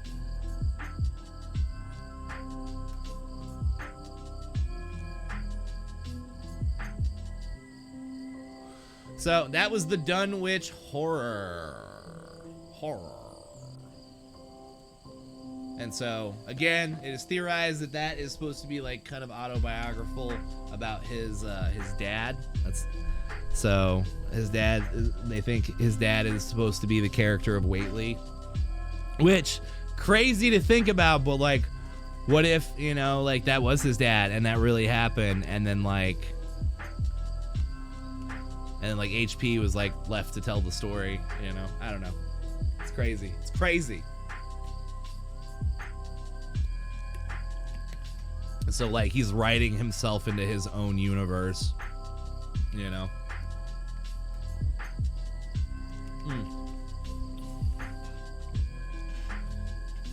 Kind of interested in this Necronomicon.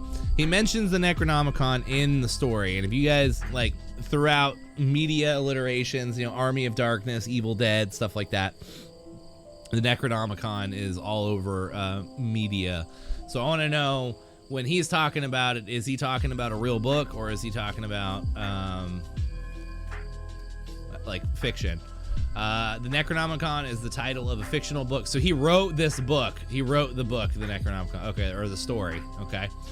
So yay, we're already answering questions. Numerous other authors, including Clark Ashton Smith, Brian Lumley, Ramsey Campbell, and Keith Herberg, added to its contents over the years. The Kitab al-Azif, original Arabic title of the Necronomicon, was written in the early 8th century by Abdul al-Hazred. Al-Hazred. I think I said it right. It was a poet in the court of a minor nobleman in the city of Sana'a. For reasons unknown, he left the city and spent 10 years wandering the deserts. Can I zoom in on this?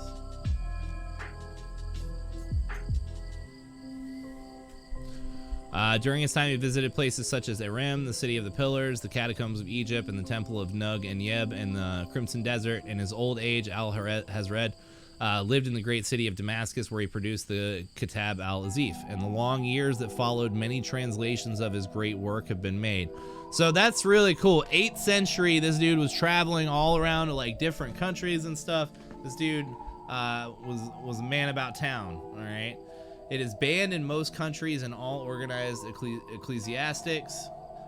So one of the first, like, his book was written in the 8th century, and it's banned everywhere. According to Lovecraft's fiction, Robert W. Chambers took inspiration for his King in Yellow concept from rumors he had heard regarding the Necronomicon. So the content, known context, Lovecraft's works, circle works, expanded mythos works, quotes, variants, blah, blah, blah.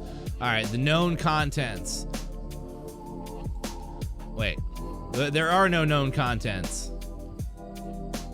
What the fuck? Love working on your, oh no, are you having to work on your lunch break? I'm ready to get into this, but I'm like, I need a second. I've been reading nonstop.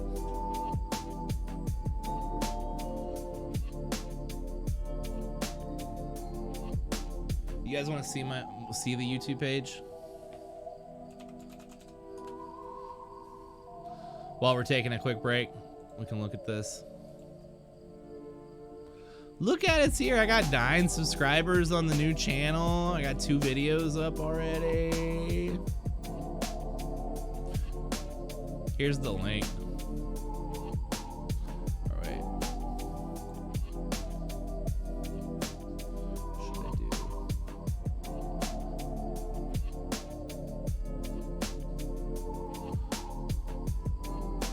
Can I not just share the page?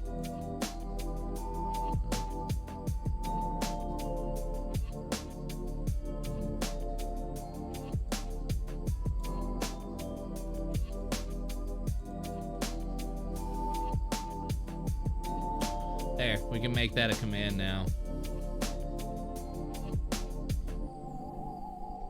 If somebody wouldn't mind. All right.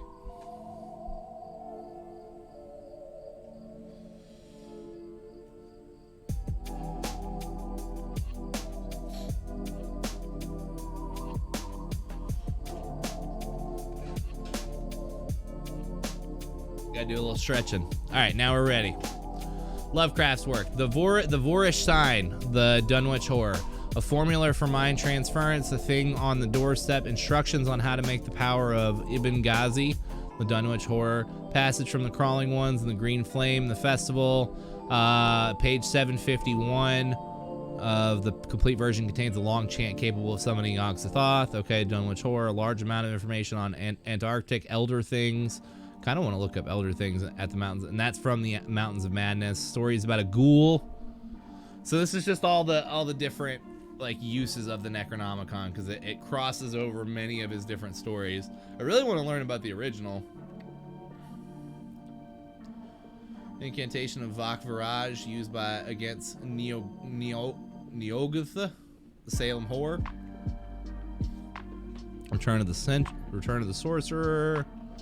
And this is probably going to go into, like, yeah, Stephen King.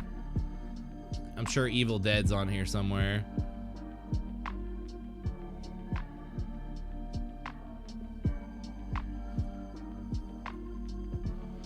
Popular culture, external links, Necronomicon at the Marvel database, or Doctor Who. Is there a real? Let's see.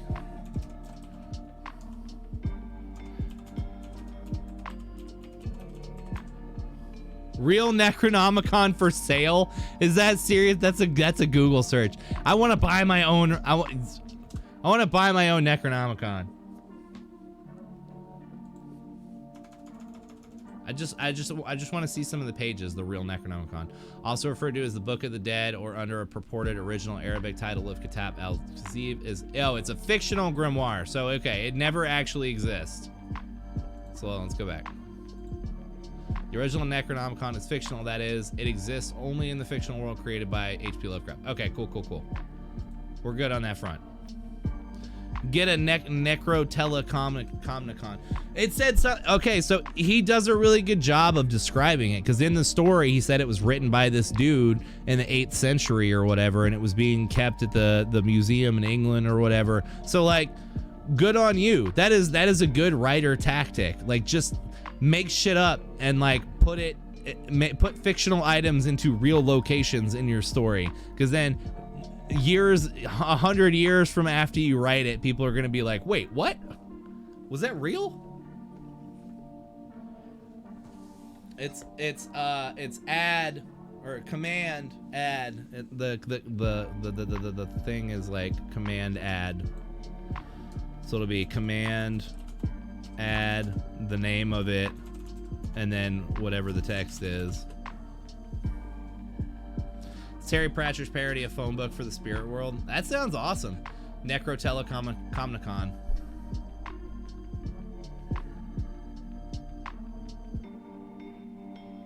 I would like to see like just some pictures. I just want to see some pictures of like what the inside of a Necronomicon would look like.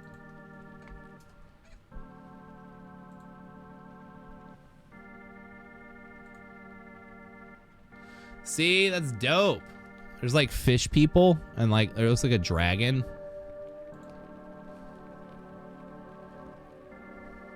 That is so dope.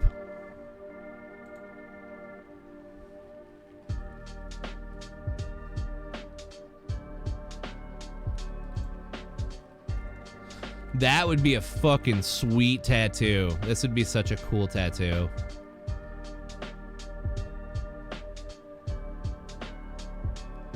That would be so cool. Necronomicon. All right, let's learn about Elder Things. This is an excerpt from Mountains of Madness. Elder Things, also known as the Old Ones and Elder Ones, are a fictional alien species created by H.P. Lovecraft, which make their first appearance in the 1936 novel At the Mountains of Madness. So he had already been talking about cosmicism and like entities that you can't see and stuff like that, but he didn't actually give like the subgenre until almost 10 years later. Well, 8 years later, because it was like 1928 when he started like getting published and stuff. So 8 years after he was getting published, then he's like, oh man, these alien things, they're the Elder Ones. They're all connected. Additional references to the Old Ones appear in Lovecraft short stories, and then Dreams in the Witch House and The Shadow Out of Time. Really want to look into the Dreams of the Witch House too, because it looks really cool. Elder Things came to Earth 1 billion years ago and may have accidentally started terrestrial life through arcane experimentation. Foremost scientists, they created the blasphemous Shoggoths to serve as slaves, building vast cities around the planet. By the time of humanity's evolution, the Elder Things were already degenerating as a race and beginning to lose certain abilities, such as spaceflight on their membranous wings. With the arrival of other alien entities on the planet, including the Migo and Cthulhu's Starspawn, Cthulhu's Starspawn just sounds like a band name. Numerous wars between these newcomers and the Elder Things played out over centuries. It is unknown whether the Elder Things were warlike in attitude or merely defending their way of life, but to their horror, they discovered they also had to contend with sudden rebellions of the Shoggoth slave race.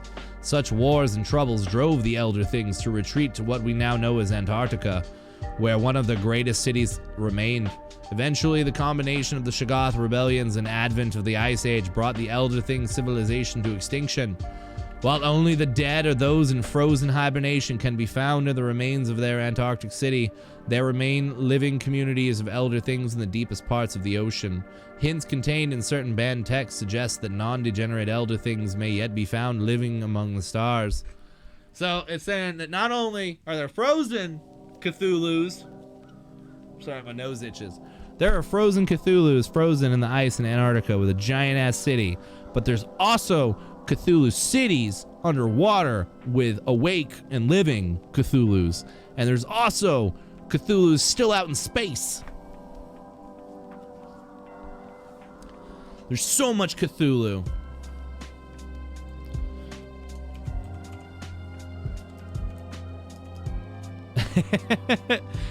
Starry Fantasy has a Cthulhu emote. I love it. I love it so much. That's so perfect. That's like the most perfect use of that emote ever.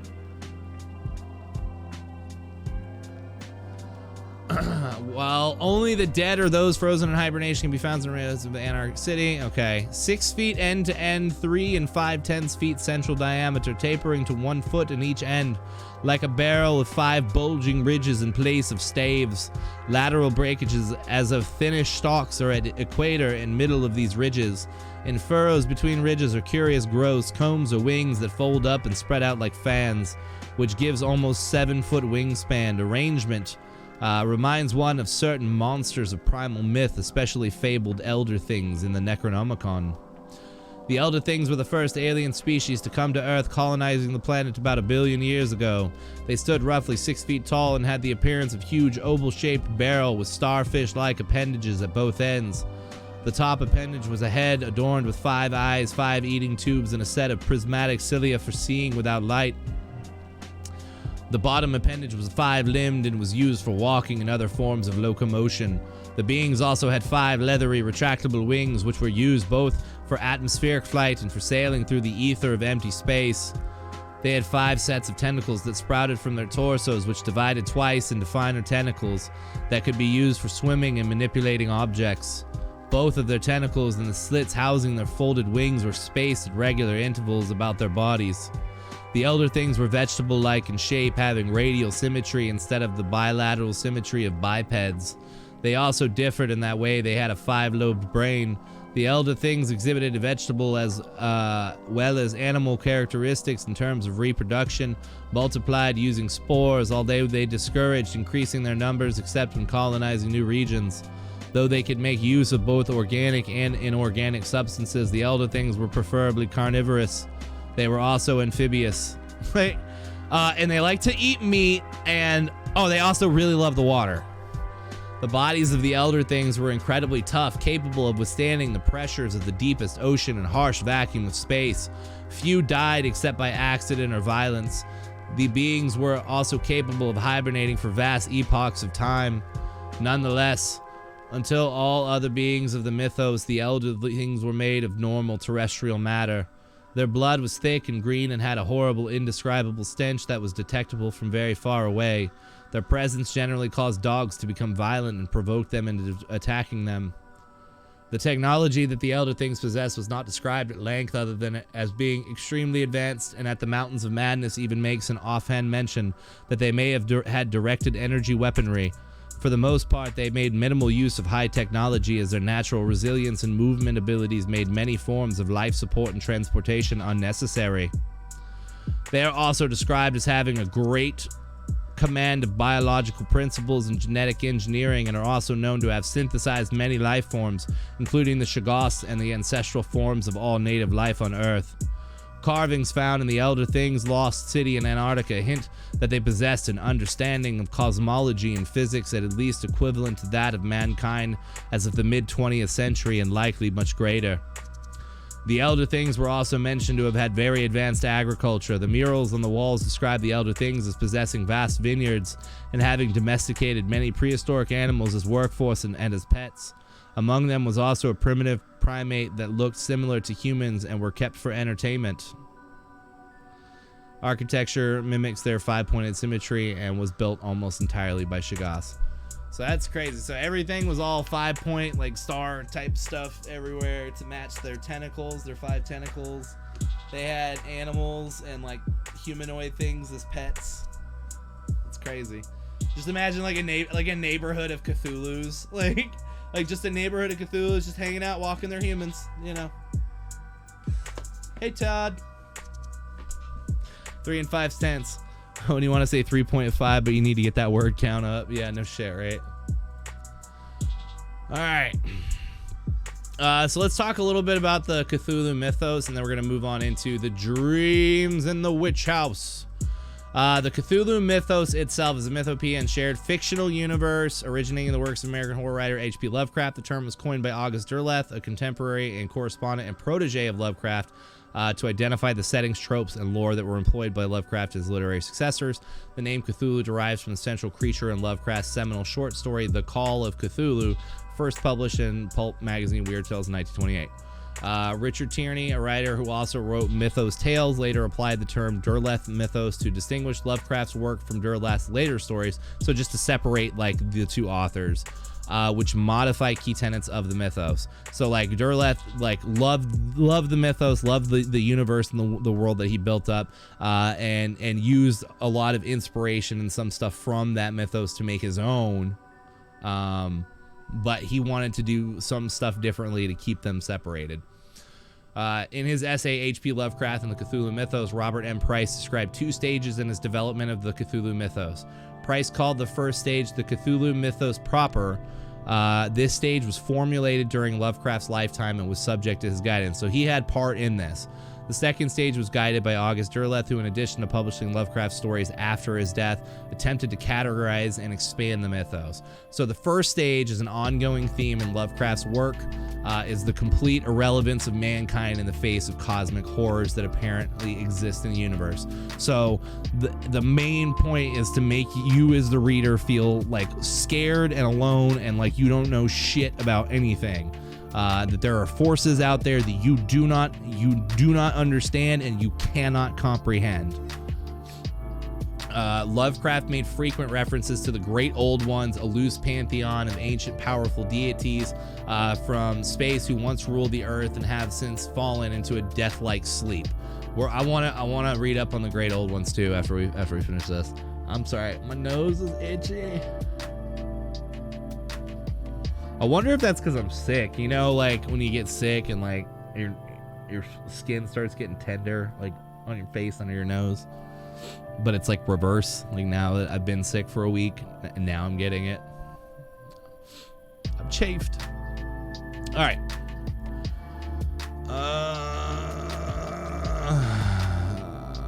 Death-like sleep. While these monstrous deities were present in almost all of Lovecraft's published work, his second short story, Dagon, published in 1919, is considered the start of the mythos. So Dagon is where it started. The first story to really expand the pantheon of Great Old Ones, and its theme is The Call of Cthulhu, which was published in 1928. Take a drink.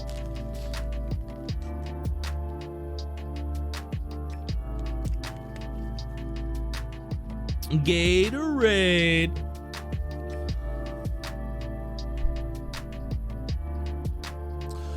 Lovecraft broke with other pulp writers of the same time by having his main characters' minds deteriorate when afforded a glimpse of what exists outside their perceived reality.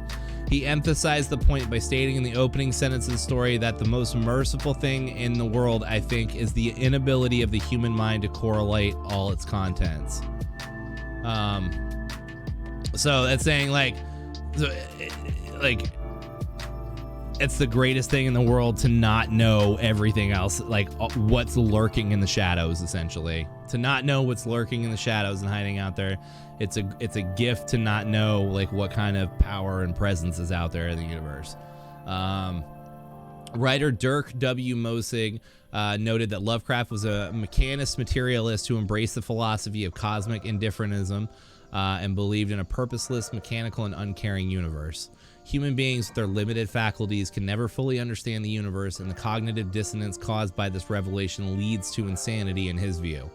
There have been attempts at categorizing this fictional group of beings. Philip A. Schreffler argues that by carefully scrutinizing Lovecraft's writings, a workable framework emerges that outlines the entire pantheon from the unreachable outer ones, e.g. Azathoth, who occupies the center of the universe, and the great old ones, e.g. Cthulhu imprisoned on Earth in the sunken city of R'lyeh, to the lesser castes, the lowly Slavs, Shoggoths, and the Migo.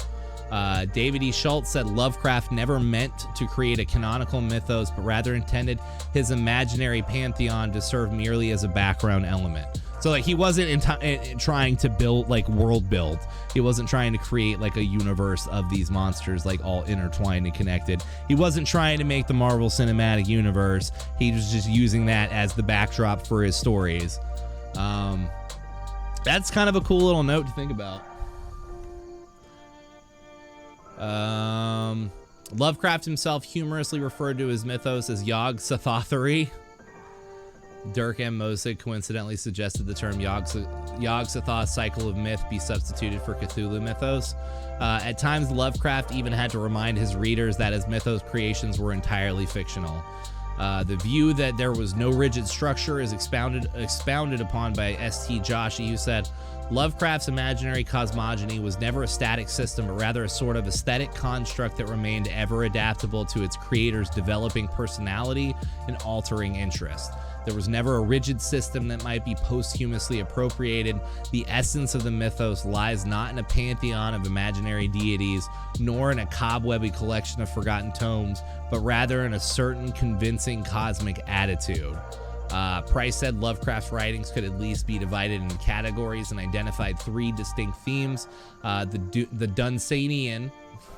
Dunsanian, written in similar style as Lord Dunsany, Arkham, occurring in Lovecraft's fictionalized New England setting, and Cthulhu, the cosmic tale cycles. Writer Will Murray noted that while Lovecraft often used his fictional pantheon in the stories he ghost wrote for other authors, he reserved Arkham and its environs exclusively for those tales he wrote under his own name. So that's kind of cool too.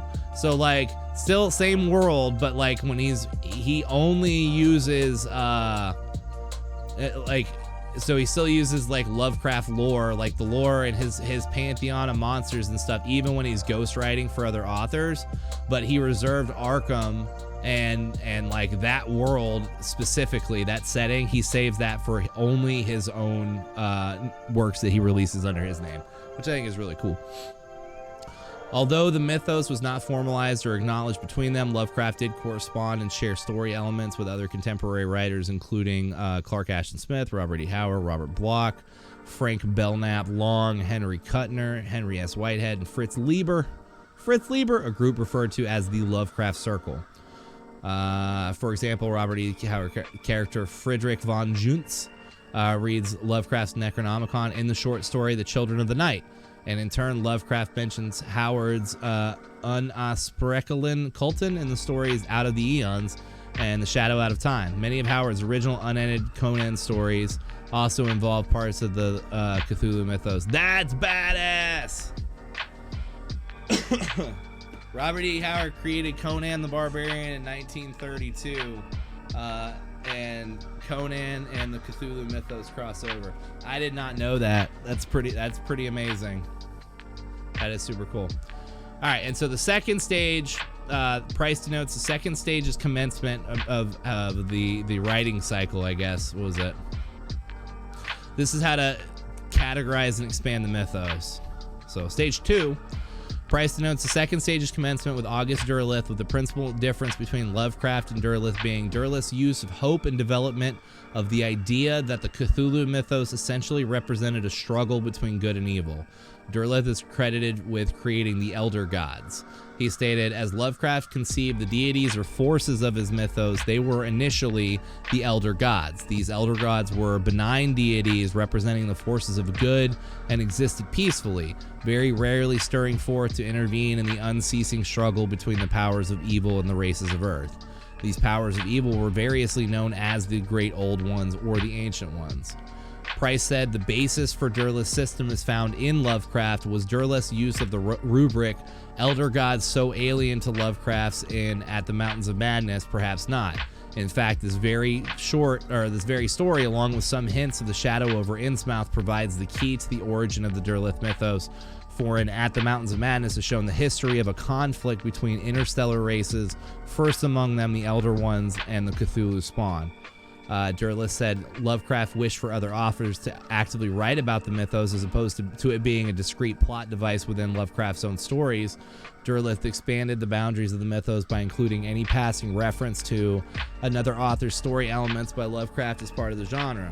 Just as Lovecraft made passing reference to Clark Ashton Smith's Book of Ibon, Derleth in turn added Smith's Ubo Sathla to the mythos. Derleth also attempted to connect the deities of the mythos to the four elements air, earth, fire, and water, creating new beings representative of certain elements in order to legitimize his system of classification. He created Cthulhu as a sort of fire elemental when a fan, Francis Towner Laney, complained that he had neglected to include the element in his schema. Laney, the editor of The Acolyte, had categorized the mythos in an essay that first appeared in the winter 1942 issue of the magazine. Impressed by the glossary, Derleth asked Laney to rewrite it for publication in the Arkham House collection Beyond the Wall of Sleep. Laney's essay, The Cthulhu Mythos, was later republished in the Crypt of Cthulhu number 32. And applying the elemental theory that beings that function on a cosmic scale, like Yog-Sothoth, some authors created a fifth element that they termed Aether. So they just like made up an element so they could make up a new monster to attribute to that. I do kind of like that. Fictional cults. A number of fictional cults appear in the Cthulhu mythos. The loosely connected series of horror stories by Lovecraft and inspired by other writers with the same creations.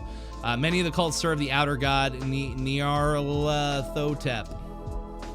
Nyarlathotep, the crawling chaos, a protean creature that appears in a myriad of guises. Other cults are dedicated to the cause of the Great Old Ones, a group of powerful alien beings. All right, let's start learning about some of these deities. Which is the first one? Is Nyarlathotep? Is that gonna be like the last one?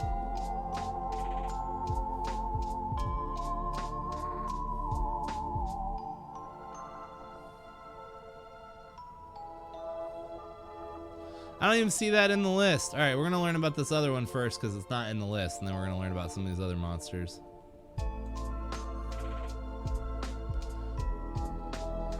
Yeah, it's definitely not in there.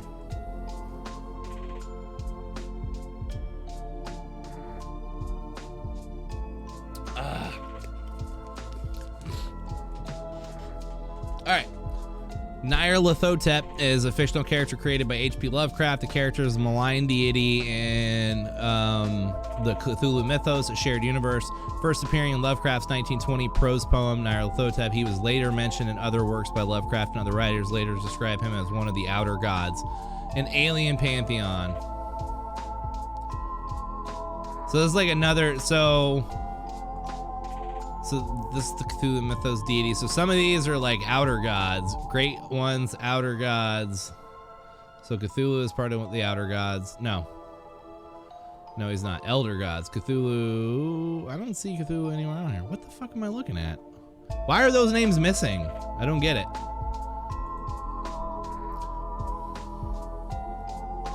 Hey, what up, Alex? Lurking while you do some shit. All right, appreciate the lurk. In his first appearance in the poem of the same name, he is described as a tall, swarthy man, resembles an ancient Egyptian pharaoh. In the story, he wanders the earth, seamlessly gathering legions of followers. The narrator of the story among them through his demonstrations of strange and seemingly magical instruments. These followers lose awareness of the world around them, and through the narrator's increasingly unreliable accounts, the reader gets an impression of the world collapse. Fritz Leiber proposes 3 interpretations of the character based on his appearance: the universe's mockery of a man's attempts to understand it, a negative view of the commercial world, and represented by Nyarlathotep's self-promotion and contemptuous attitude, the man's self-destructive rationality. Subsequently appears as a major character in the Dream Quest of Unknown Kadath, and that was 1926-97. He manifests in the form of an Egyptian pharaoh again when he confronts protagonist Randolph Carter. Lieber describes Nyarlathotep as evilly intelligent in the story, in contrast to the mindless Azathoth, its master. Okay, so we learned a little bit about Nyarlathotep. We're gonna learn about the rest of the deities. I don't know what I just opened. What did I just open? I opened something.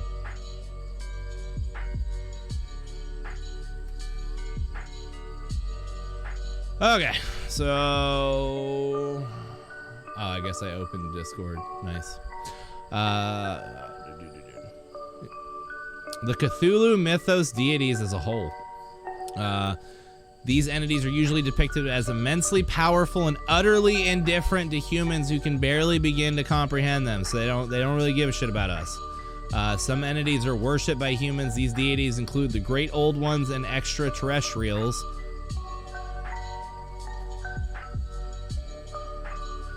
Such as the Elder Things, with sporadic references to other miscellaneous deities, e.g. the Nodens. The Nodens, or Nodons, is a Celtic healing god worshipped in ancient Britain.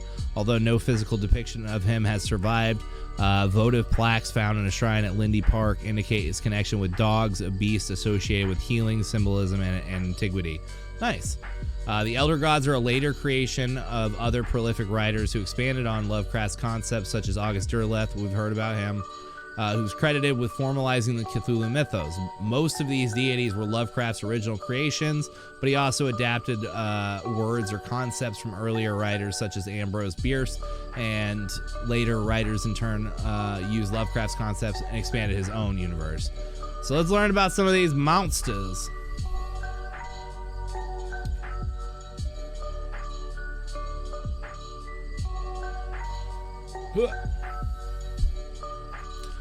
We got Abhalos is a gray festering blob of infinite malevolence, described as the lesser brother of Sethagua, or spawn of Cthulhu, born from his bile and tears. This dude, he was born from Cthulhu's bile and tears. And then there's like, I guess, a more accurate representation of what Cthulhu would look like. It's crazy. Alala is an entity of living sound native to the Gulf of Saglulo, and manifesting as a huge monstrous being. He is served by the denizens of Saglulo, which are made of the same substance. I wish we could get pictures of them. The Amatseba is a devourer of stars, a dark cloudy mass with tentacles absorbing falling stars. So it's just tentacles that catch falling stars coming into crashing down on the planet. That's pretty crazy. That's pretty crazy that they're just, that back then they were like, dude, that sounds metal as fuck, we should use that. All right, what do we got? Amon Gorloth is a gigantic mysterious entity whose cult is perhaps coincident with that of the Egyptian god Amun. Once dwelling in a gigantic palace known as the Giza, near the Valley of the Kings, his dreaming force was able to shape reality, causing life to eventually flourish within the Nile Valley over 3,000 years ago. Before the stars ceased to be right and the advancing desert entombed his titanic body beneath the sands, priests of his cult have built up secret subterranean mausoleums to access the Old One's body and please the slumbering god by giving cattle as sacrificial victims. So it's a giant titanous body. Like, is he just absorbing the cows like through his skin? Like,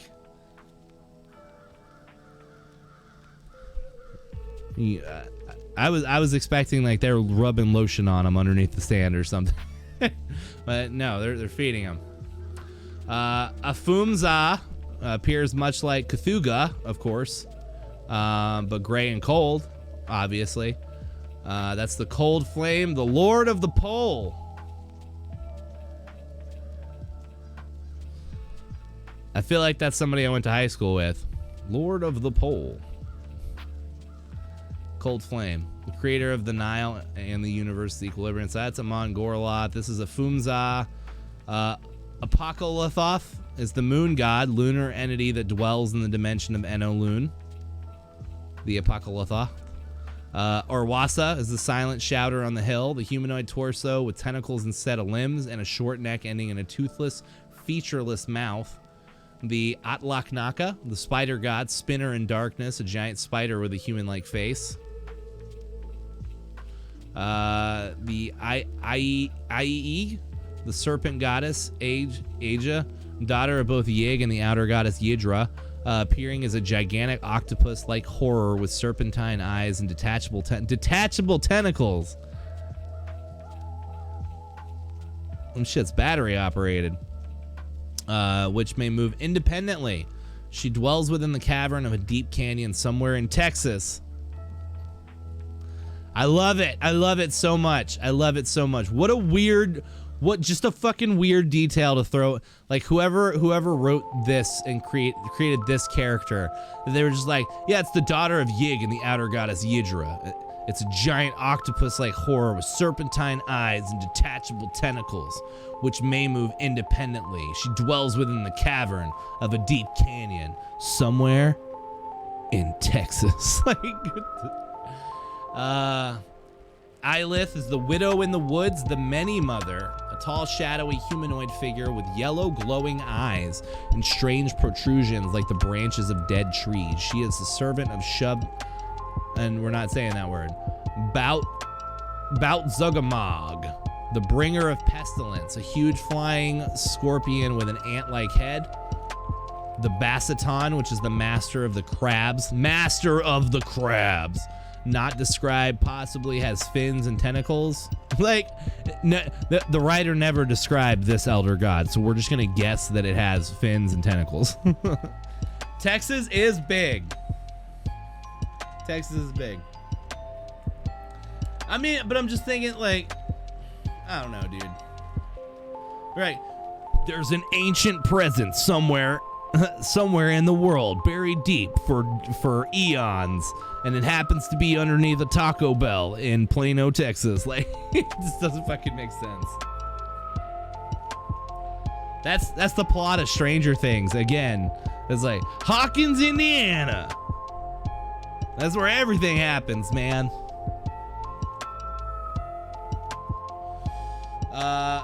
Begunathun is the soul-chilling ice god.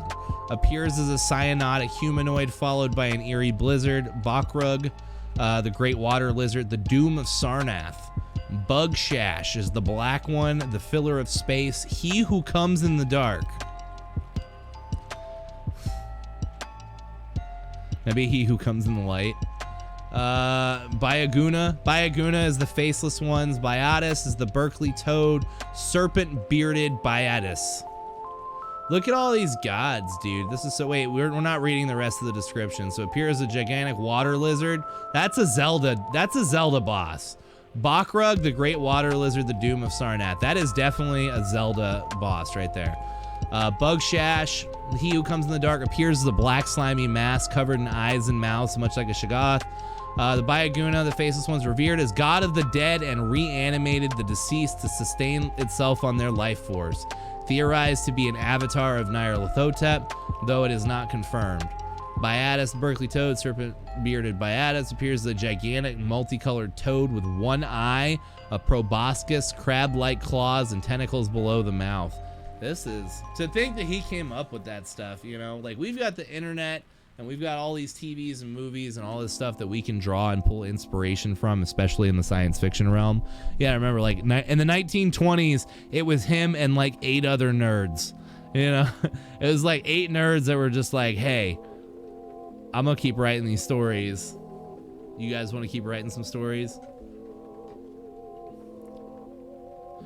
Would have written himself to avoid trying to pin down an actual location. Yeah, I could see that. Coatlicue, the serpent-skirted one, appears as a gigantic reptilian humanoid with 2 facing snakes in place of an actual head, as depicted in the Coalatic statue. Oh, hey, check that out. She was former maid of Yig, revered in Kinyan along with her consort. The color out of space, appears as a mutagenic, glowing, foul-smelling mist or fluid that mutates all organisms around it while slowly consuming their life force. The Koenshen is a marine tentacled horror made of fish, whale, and octopus-like features. The Kromkrutch is the master of runes, bloody crooked one. Not described, but likely something gigantic and serpent or worm-like. The Cathot is the dark water god, a formless mass of shape-shifting water. Cathagia, half-sister Cthulhu, which spawned the star spawn of Cthulhu. Cthulhu is the living flame, the burning one, appears as a living conflagration. Cthulhu, the master of Relea, the great dreamer, a massive hybrid of human, octopus, and dragon. He is usually depicted as being hundreds of meters tall with webbed arms, tentacles, and a pair of rudimentary wings on his back. Cathilia is the secret daughter of Cthulhu, appears as a huge winged octopus-like creature with 6 eyes, youngest of Cthulhu and Idya's progeny. Kataga is the dream daemon. There's no description for that. Siegia is the destroying eye, the waiting dark. Appears as a gigantic black mass of tentacles with a single green eye at the center. Sinothoglius is the mortician god, she whose hand embalms. Appears as a formless mound with one arm-like appendage. So it's just a mound that comes out of the ground with an arm. It's literally just an arm that embalms you. Dehuman is the burrower from the bluff. Digra is the stone thing. I like how now we're seeing more of like the elemental ties and stuff going into it. Dithala is the lord of lizards, a gigantic saurian creature similar to Bakrug but terrestrial, and endowed with mane of tentacles. It's the Pokemon Muck. Yeah, it definitely is. Zewa is the white god, a ravenous plant god who arrived from Sakadal to Earth, awed by insects from Shigai. He appears as a white orb hiding an enormous magenta excrescence like an orchid or a lamprey-like mouth, with emerald tentacles tipped with hands emerging from the white within the hideous mass. We got Ihort, the pale beast, god of the labyrinth, Ilor, the star seed, the plant god, Tepsit Ignis, Gatamon, a seed of Azathoth, Gatanathoa, the lord of the volcano, Thoa. Appears as a colossal horror with multifarious appendages and Gorgon-like powers. All right, so I'm just kind of looking at some of the cool ones here. There's like a lot more. There's so many freaking monsters in the Pantheon. Istasha is the mistress of darkness, a cat-like deity similar to Bastet, but vicious and malignant. Her sister is the Sylvan Lethalia. Ithaqua is the Wind Walker, the Wendigo, the god of the cold white silence. Wow. The Wendigo. The Wind... I'd never heard it called the Wind Walker. I always thought they were called Skinwalkers. Thought it was Skinwalker. The Wind Walker, a giant corpse-like human with webbed feet and glowing eyes. Lamb is the Grey. An alien entity similar to gray aliens dwelling in the dark side of the planet Mars. Why just in Mars though? Mormo is the thousand-faced moon. Mormo appears in many forms, but 3 are most common: as a mocking vampire maiden, as a tentacle-haired Gorgon, or as a hunched toad-like albino with a mass of feelers instead of a face. This last form is the appearance of her servitors, the moon beasts. I love it. I love it. I love it. Well, dude, there's so much more we could talk about. We got D&D in about 10 minutes. I have not actually taken a full break since we started, so that is awesome. We've gone over so much stuff. I think what I'm going to do right now, though, is I'm going to go to a Be Right Back screen, take a few minutes, kind of let my voice rest up a little bit before we start Dungeons & Dragons. We're going to raid into that channel. So let me take my break real quick, and then I'll come back and we'll do some finishing thoughts. And then those of you guys that want to follow me over to the Dungeons & Dragons game, awesome. I love you guys. I want to thank you guys all again for being here.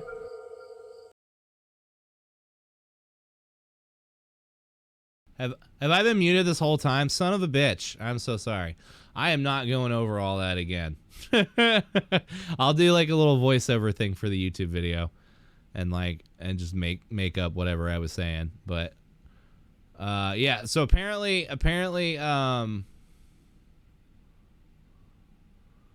Winfield's Howard's dad, Winfield,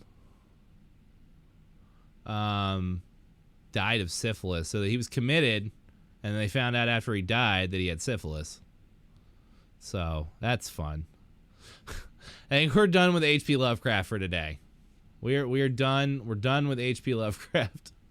We're done with H.P. Lovecraft. It's time for Dungeons and Dragons. I did say when I came back that I appreciate you guys hanging out with me. We're about to play Dungeons and Dragons. I'm not sure if they're ready for me to raid in yet, or if we're gonna have to hang out for a little bit before we do that.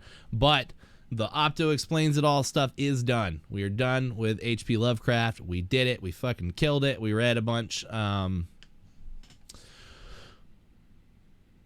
can't remember the name of the story we read. We read a lot of one of the stories. The Whately, about Whately, because he thought that was his dad. Like, it was 30 years after his dad died.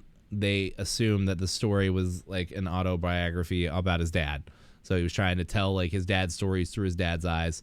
And I think that's really cool. If that's true, I think that's pretty freaking sweet. And that like he tied it into his own mythos, and like, I don't know, it's kind of cool. It's kind of a cool writer's thing. Little Easter egg or something. So that was really fun to learn about. You know what? We can start talking about a topic for next week. Somebody threw in earlier today, I got a note from it, Edgar Allan Poe. So I'll definitely make sure that's one of the votes, or one of the options leading into next week.